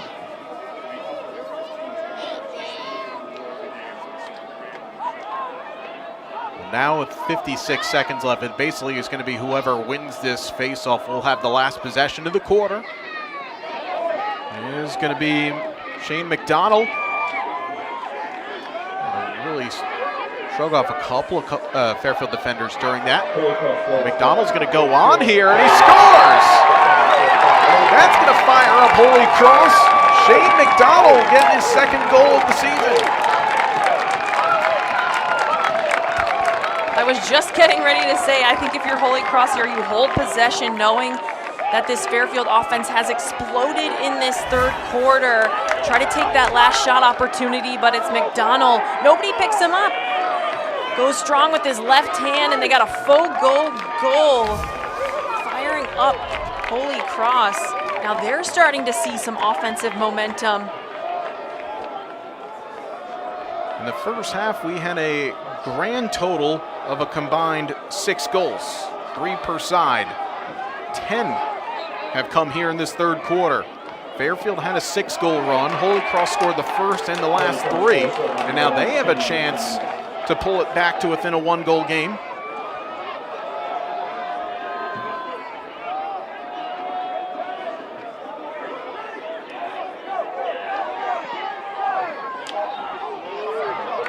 Pulls connect, not a lot of time left, but it goes in nonetheless. Matthew Marchetta with goal number 1 of the season.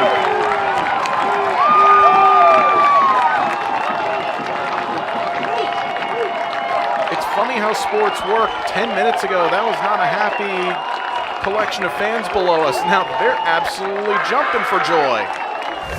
There's two things in men's lacrosse that can absolutely fire up your bench. A face-off goal, which they had a moment ago, and then a pole goal. This time, Holy Cross just catches Fairfield sleeping on the transition defense. And it's Marchetti. Back-to-back goals for Holy Cross, and all of a sudden we got a one-goal game. It's pole-to-pole on the connection. Michael Rincon gets the assist, his second. Marchetta, that's his first career goal as well.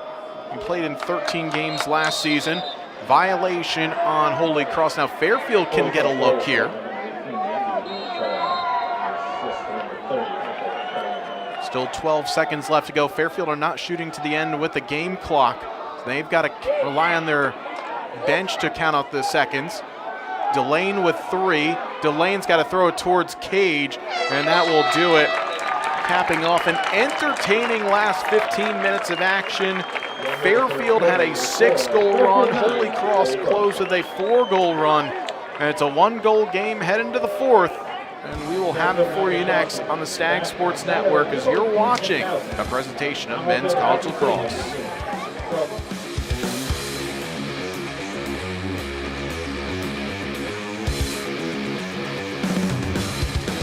In an unpredictable world where every moment matters, imagine the peace of mind that comes from knowing your loved ones, lifestyle, and business are all protected. At Meridian Risk Management, we offer tailored solutions, whether for personal, commercial, or benefits insurance. We are here to safeguard what you value most, so you can embrace every adventure ahead. Meridian Risk Management, because your legacy deserves protection. And move your right foot. There you go. This young girl's breakthrough, just being a kid, was made possible by another breakthrough. The discovery of a game-changing drug that's delaying the onset of type 1 diabetes for years to come. That's the pioneering research of Yale School of Medicine delivered through Yale New Haven Health. Together, we're powering breakthroughs with the greatest of care. Illicit Brewing Company in Welcome Fairfield, back here Connecticut to has Fairfield, everything you need Connecticut. for a What night a out. third quarter it was.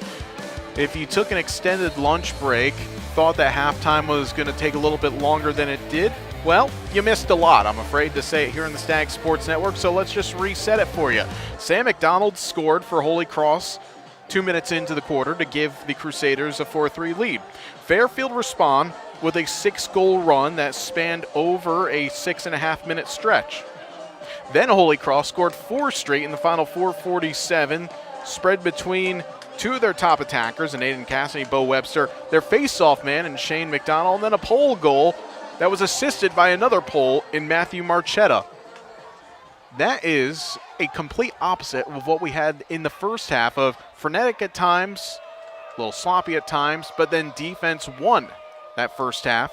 Again, 10 goals were scored in the first, or excuse me, 6 goals were scored in the first 30 minutes. We had 11 goals scored in the last 15. Sometimes you get a little bit of everything in non-conference games late on the season because you're trialing some stuff, you're testing a couple other things, some new lineups. Didn't really see that. These teams are just playing freely here today.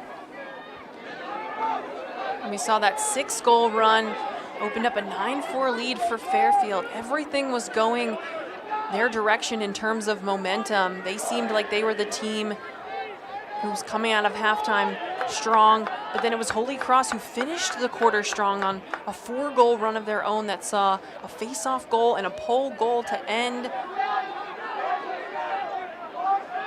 Justin Brown able to find an outlet.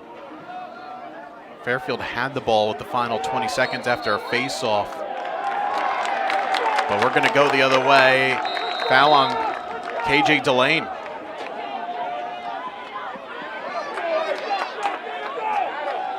And now a chance here for the Crusaders to tie it up. And the last time that this game was tied at 4-all was fairly early on the third quarter. About 3.5 minutes gone in that period.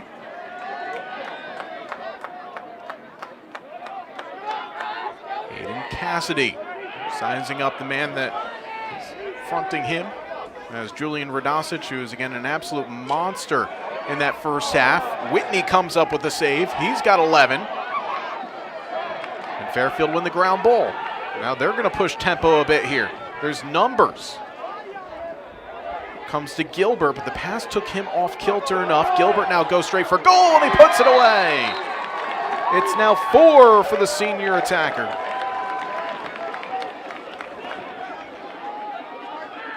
Jake Gilbert's 4th goal restores a 2-goal lead for Fairfield. Catches the pass here, sees what he has in front of him, swim dodge, uses his feet to get a better angle. All afternoon long, Jake Gilbert has used patience, poise, looking for another word that matches that, but Patience and poise to put up the points. there you go. Patience and poise to put up the points for Gilbert all afternoon long. That's what teamwork happens in rhyming as well. Who read their Dr. Seuss books when they were children?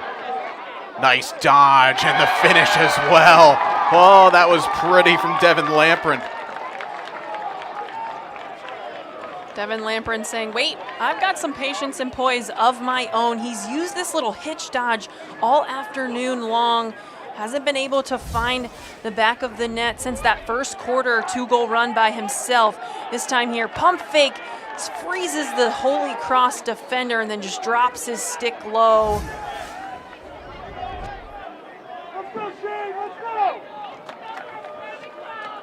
Now, this is the flow that Fairfield have wanted in their offense all season long. Just they haven't got it as consistent as they've wanted over the course of league play. They will win face-off on a violation.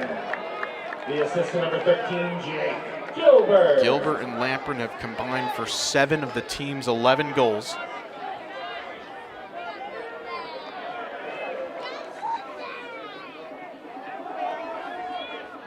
Fairfield restoring a 3-goal lead.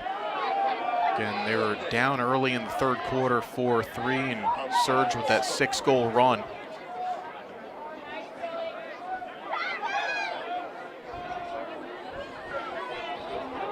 Moore trying to lose his mark, which he does, but Long gobbles it up. Now 12 saves on the afternoon for the senior, and Holy Cross are going to push tempo here. It is a 5-on-5. Fairfield did a really nice job recovering on that transition.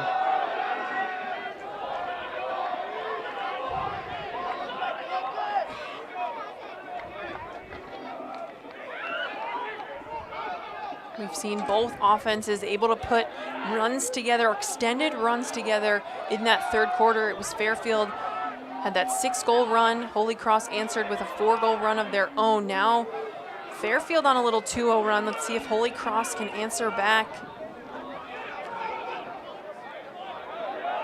Again, it was that big spurt late on that third quarter, but getting goals in a number of different varieties. Got the Crusaders back into this, and remember, this is not a Holy Cross team that averages scoring a ton of goals. In fact, 9.9 per game, which is dead last in the Patriot League. They've only scored double figures in 3 conference games this season. What a finish from Will Dio.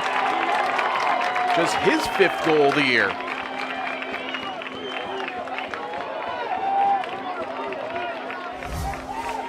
A great step down here from Dio, just takes the pass, 1-step rip, gets it past Whitney on his non-stick side. We mentioned Whitney, that left-handed goalkeeper. So that shot, great placement there to the non-stick side.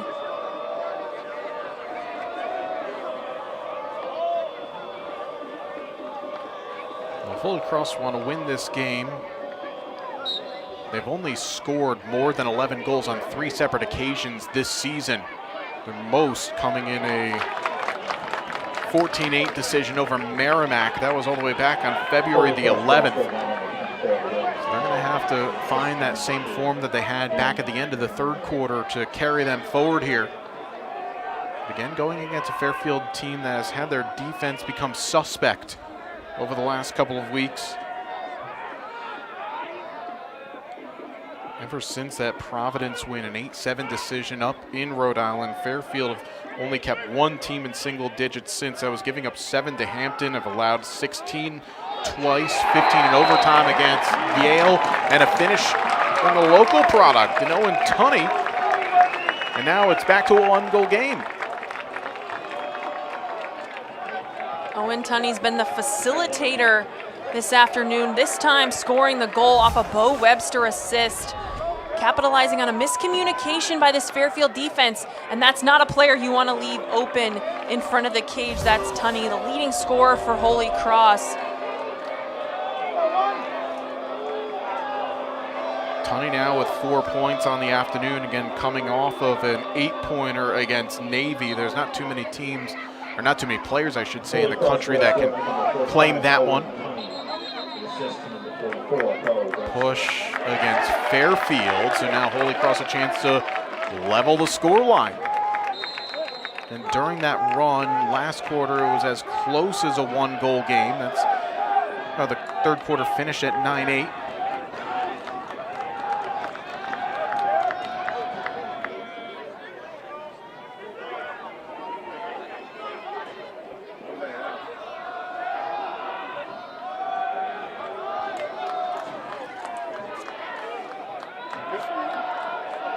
Holy Cross 10 goals off 30 shot attempts, but 21 of which on target. Being very efficient today for a team that averages just shooting at 26.5%.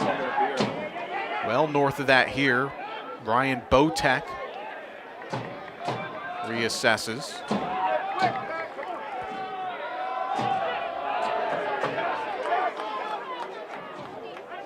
Cassidy.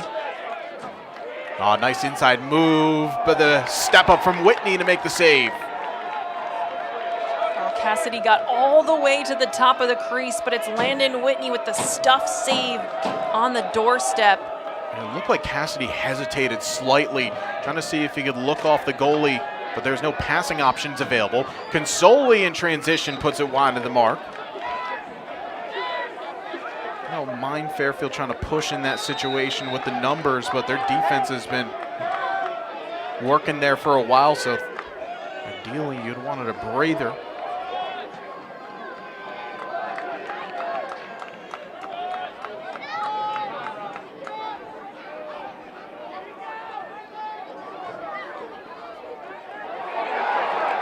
What hustle and tenacity from Rincon, and Holy Cross trying to push tempo. They will get it here. Cooper Fallon ahead. Game's really starting to tighten up now over the last couple of possessions.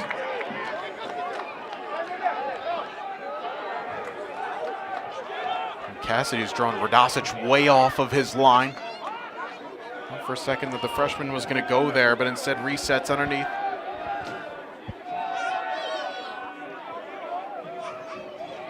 Well, it's a terrifying fact that if you have Julian Radosic defending you, but if you have him way off of his usual area, then you're going to be happy.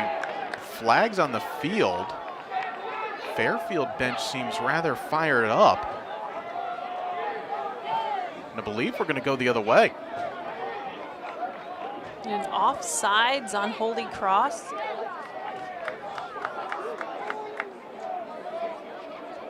Taking a slow walk over would be Bo Webster.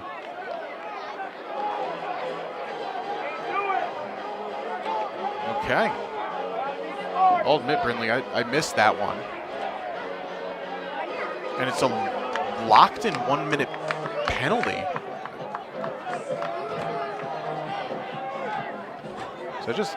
No, this is not on Webster, that's on Cooper Fallon. There must have been something that happened around the substitution box. I think it's more of a team procedural penalty. And that's why the player listed doesn't match the player that's in the box. Okay, so it's an unsportsmanlike on the team. Fallon serving. Well, Fairfield, this is a chance for them to be ruthless here. Jenkins does well to knock it loose. Big 50-50 ground ball coming, and Holy Cross still knocking it towards their direction, but Fairfield will get it back. Oh, they're saying it over and back. That ball was knocked forward by Holy Cross. Fairfield bench are having words with the referees. Either way, we play on. It was a great opportunity for Fairfield to go a player up. Bit of a chaotic sequence there off that unsportsmanlike penalty for Holy Cross. Now Holy Cross will just hold for another 5 seconds before it's back to even strength. Big turning point in this game it could be.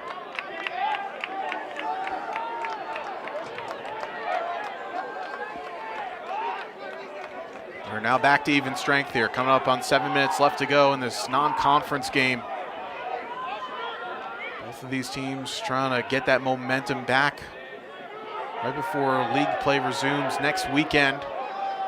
For Holy Cross, it will be away at Bucknell. For Fairfield, will be home to Towson.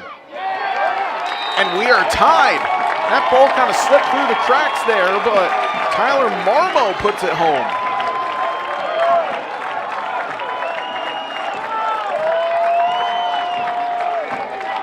They have been rowdy all afternoon, making the drive down from Worcester. Holy Cross doesn't concede any Fairfield goals on that 1 minute unsportsmanlike penalty. This is another chance for Fairfield, just loses a guy in the middle of the field. Holy Cross has taken advantage of those open guys right in front of the cage. Doesn't matter who it is. We've seen some unlikely suspects in that position, and this time it's Marmo who gets the goal. The Avon Old Farms product. His first goal in 2 seasons. Didn't see the field last year, did Marmo, but had 5 goals in 7 games in 2024. And now, after the face-off win, Holy Cross a chance to go ahead here.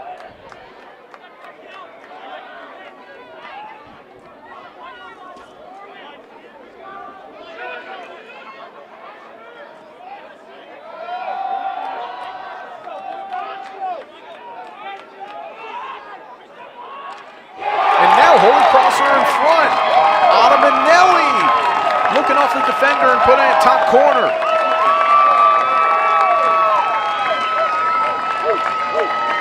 Manelli, who opened the scoring back in the first quarter for Holy Cross. The strong lefty just takes this one up the alley, gets his hands free, rips it top corner. Runs coming at the right time now for the Crusaders. That is their 4th straight over the last 5-10 game time. Timeout called by Fairfield. Boy, they need to get a stop, and they also need to get back on the score sheet with 6:11 to go. We'll step aside one more time here, and we'll have the rest of this one for you when we return as you're watching Men's College Lacrosse on the Stag Sports Network. Your likes and reposts are the notifications my soul craves. It's the first Tuesday of the month. It's time to scratch tickets, there's a bunch. It's just spoken word.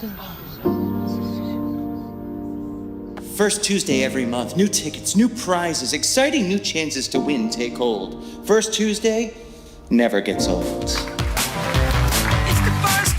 So let's get scratching. Illicit Brewing Company in Fairfield, Connecticut has everything you need for a night out.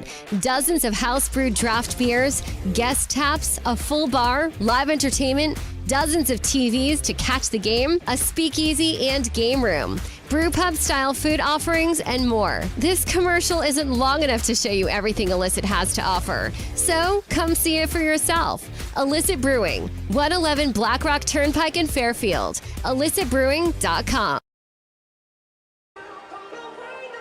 Fairfield using a timeout with 6:11 left to go here in this 4th quarter. Holy Cross have scored the game's last 4 goals, and in fact have scored 8 of the last 10, ranging over 13 minutes of game time. Fairfield had a 6-goal run to make it 9-4 in the 3rd quarter. But the Crusaders have dug down deep, and again, as I said a little while ago, they have only scored north of 11 goals in a game on 3 separate occasions. They're only 2 away from tying their single game high. But this is a program that again, they're making waves this season. 5 wins, which is the most under now 6th season head coach J.L. Reppert. Their 4 wins last year. Getting one in the league as well, which their win against Lafayette snapped a 24-game losing streak in the Patriot League. They're very much knocking on the door of getting a postseason berth, and they're looking like a team right now that are still fighting, and they want to have that fight to be playing in the month of May. And overall, if you look at this entire game up until this point, they've been the more consistent team. Fairfield in that 6-goal run, they looked unstoppable on the offensive end, were able to cause some turnovers on defense. But if you look at all throughout this game, it's been Holy Cross who's been the more consistent team. Yeah, Fairfield have looked great, really. The first 40 minutes, they looked really solid, more defensively, and then they picked up the offense. Now they're having to dig in here at home.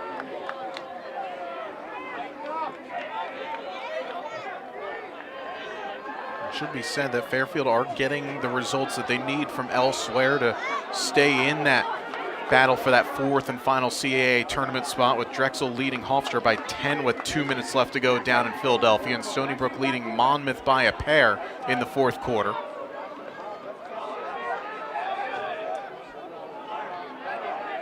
Rob Moore into the alley. Now 30 seconds left on this possession.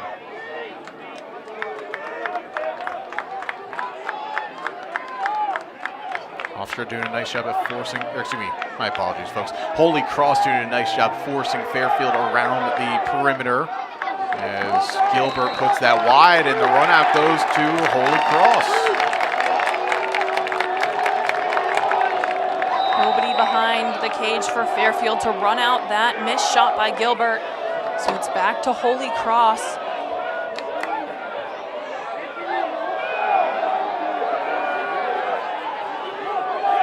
Trying to cause chaos with the 10-man. This is towards Cage. That goes over the mark. Who's got the run out? It'll be Fairfield. Well, you don't mind it in that situation. Heaving one towards goal. You just hope if you're J.R. Long, you have the teammates there to back it up. It's Fairfield who wins the run out.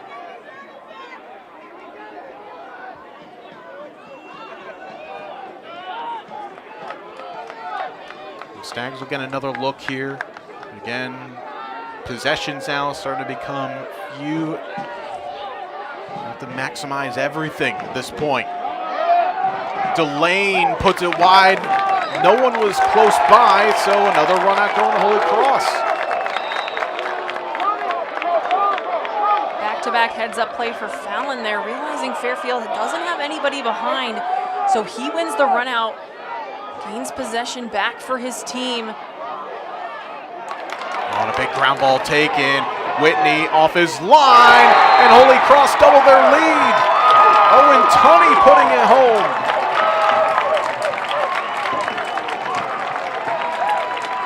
Tunney now on 6 points, following the 8 that he had at Navy last week.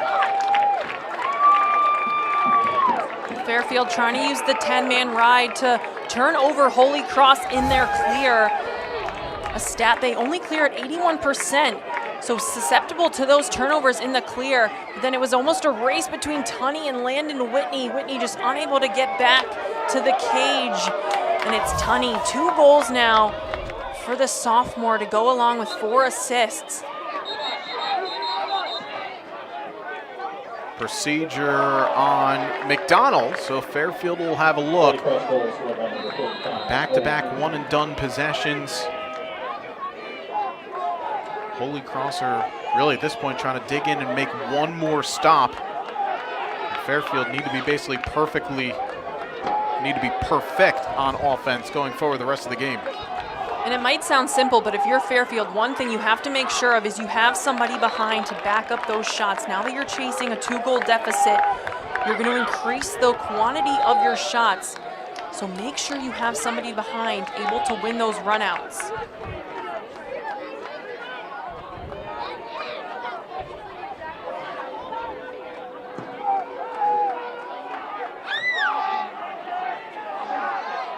Moore puts that wide of the mark, and it's going to be Holy Cross ball. Julian Jenkins had the right angle. Third straight possession where Fairfield doesn't win the run out to the ball. The first two were clear Holy Cross possession, and that time Holy Cross just winning the effort play to get closest to the line. When Fairfield forced that loose, Radosic had it. He was able to find a connection with KJ Delane. So Fairfield, they get the stop, and they don't see a lot of time come off the clock.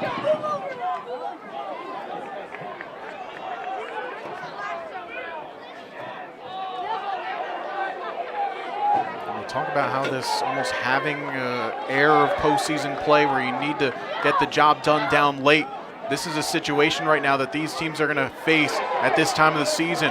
1 and 2 goal games. How do you come back from them? How do you defend them? Gilbert turned it around, puts it wide of the mark. And that's been Fairfield's best answer offensively is Jake Gilbert. 4 goals, 2 assists. Good things happen when the ball is in his stick.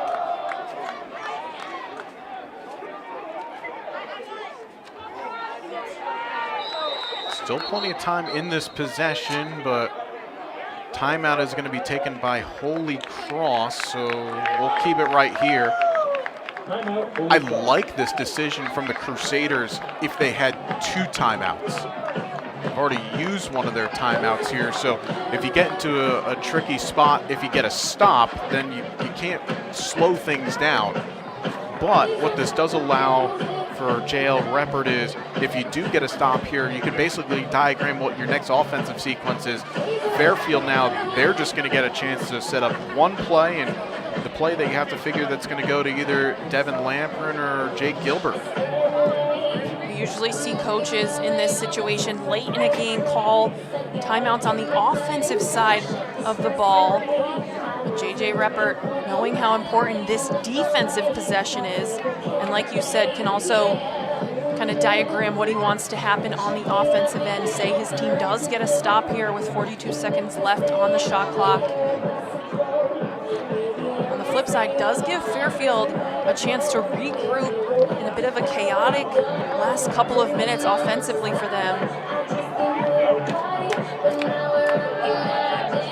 Fairfield, again, from the 5-minute mark left to go in the third quarter onwards, looking more offensively like what they were back in quarters 1 and 2. A little bit sloppy in the offensive phase at times, generating some good looks, and then J.R. Long has been equal to the test.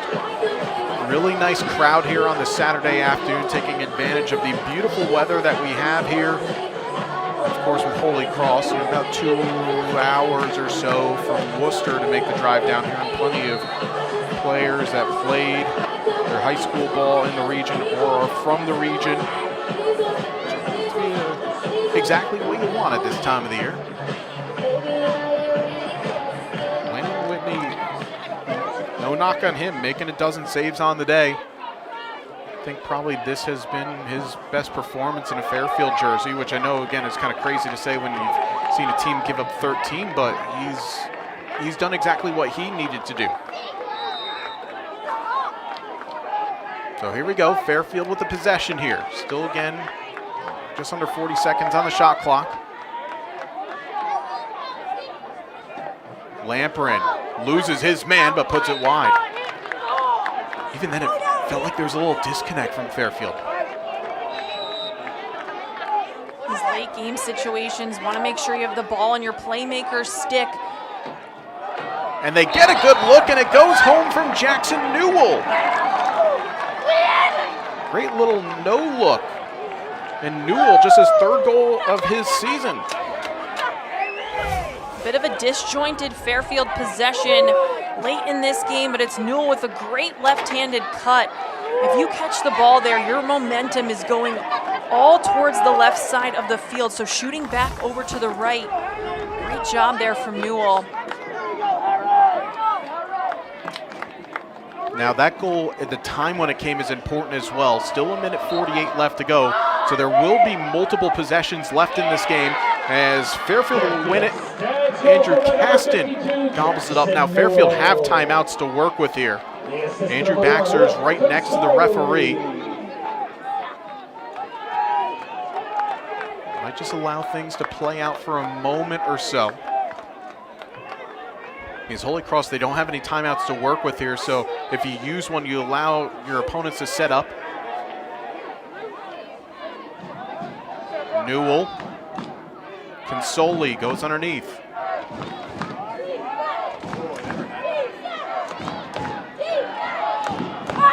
Newell once again. Into the alley. Delane. Now down to 30 on the shot clock. Comes to Consoli. Under a minute to play in the fourth. Fairfield have the timeouts. Not using them at the moment. Consoli. Lamperin. Down to 15 on the clock. Comes to Gilbert. Dodges. Puts it over the bar. Fairfield have the backup. I see Andrew Baxter wanting to call a timeout. And now he's going to get it. I think he had to get the attention of the referee first off. But boy, I can respect wanting to let your players try to figure it out because, again, I said Holy Cross didn't have any timeouts to work with, so you don't want to give them a chance to set anything up here. But with 11 seconds left in the shot clock, it's got to be quick offense to somebody. Andrew Baxter waited to see there if anything was going to go off of the face-off win. I think you could see him kind of watching, seeing what his offense was doing, hoping someone could get something going towards goal. That wasn't a great shot opportunity from Gilbert. Lucky for Fairfield, they're able to win the run-out, but at just 11 seconds. With the ball all the way over in the corner, this is a get it and go. Give the ball to your fastest player. Tell everybody to clear out, try to get something going towards goal. Maybe you get a shot clock reset off a rebound.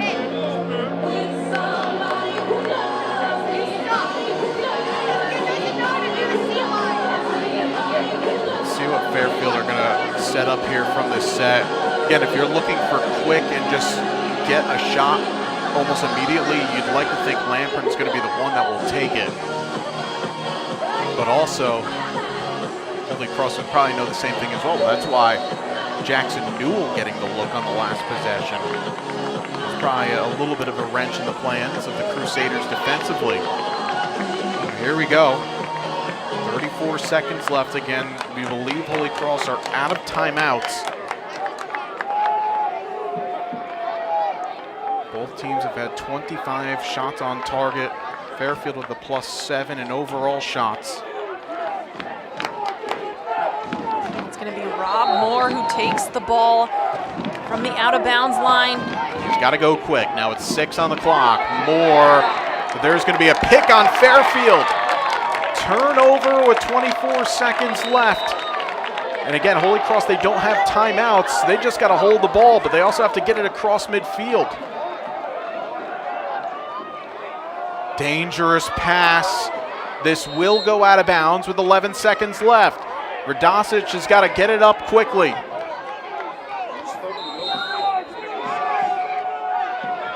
the pass is off the mark to May. Fairfield get it back with the Radosic in 3. Pumped ahead. Good if it goes. One with the stop, and that will do it. Andrew Caston got a look right before the buzzer, but the team's trading turnovers in the last few seconds. And Holy Cross, just as they did the last time that these two teams met 11 years ago, leave Rafferty Stadium with a decision.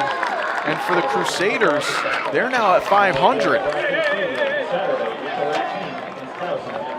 A lot going on in that last minute of play. Fairfield had a chance with 11 seconds left, tried to get a late pick to open up Rob Moore coming around the crease, but they get a legal screen. Holy Cross would give the ball back to Fairfield on an errant pass, but it's the Crusaders, the more consistent team across all 60 minutes. We saw runs from both teams, but in the end, it's Holy Cross was able to sustain more success for longer periods of time across this game, and they're able to come away with the win. A 6-point day for the local kid, Owen Tunney. The Greenwich native, leading his team to a win. 6 wins now. It does confirm that this is the most successful season for JL Repper in his time with the Crusaders, and they'll still have all to play for in their final 2 games of the league, away at Bucknell next weekend, home to BU the week after. Fairfield are getting the results that they need from elsewhere. Stony Brook and Drexel are winning their games. Hosting Towson next week will be a tricky test for Andrew Baxter before finishing the season away at Monmouth. We'll have that game against Towson as the front end of a doubleheader next Saturday at noon. That's going to do it for us, for our entire Stag Sports Network crew. For Brindley Anderson, I'm JJ Duke saying so long here from Rafferty Stadium as your final score, Holy Cross 13, Fairfield 12. You've watched a presentation of men's college lacrosse on the Stag Sports Network. We'll see you next Saturday for Fairfield men's lacrosse home regular season finale when they take on the nationally ranked Towson Tigers.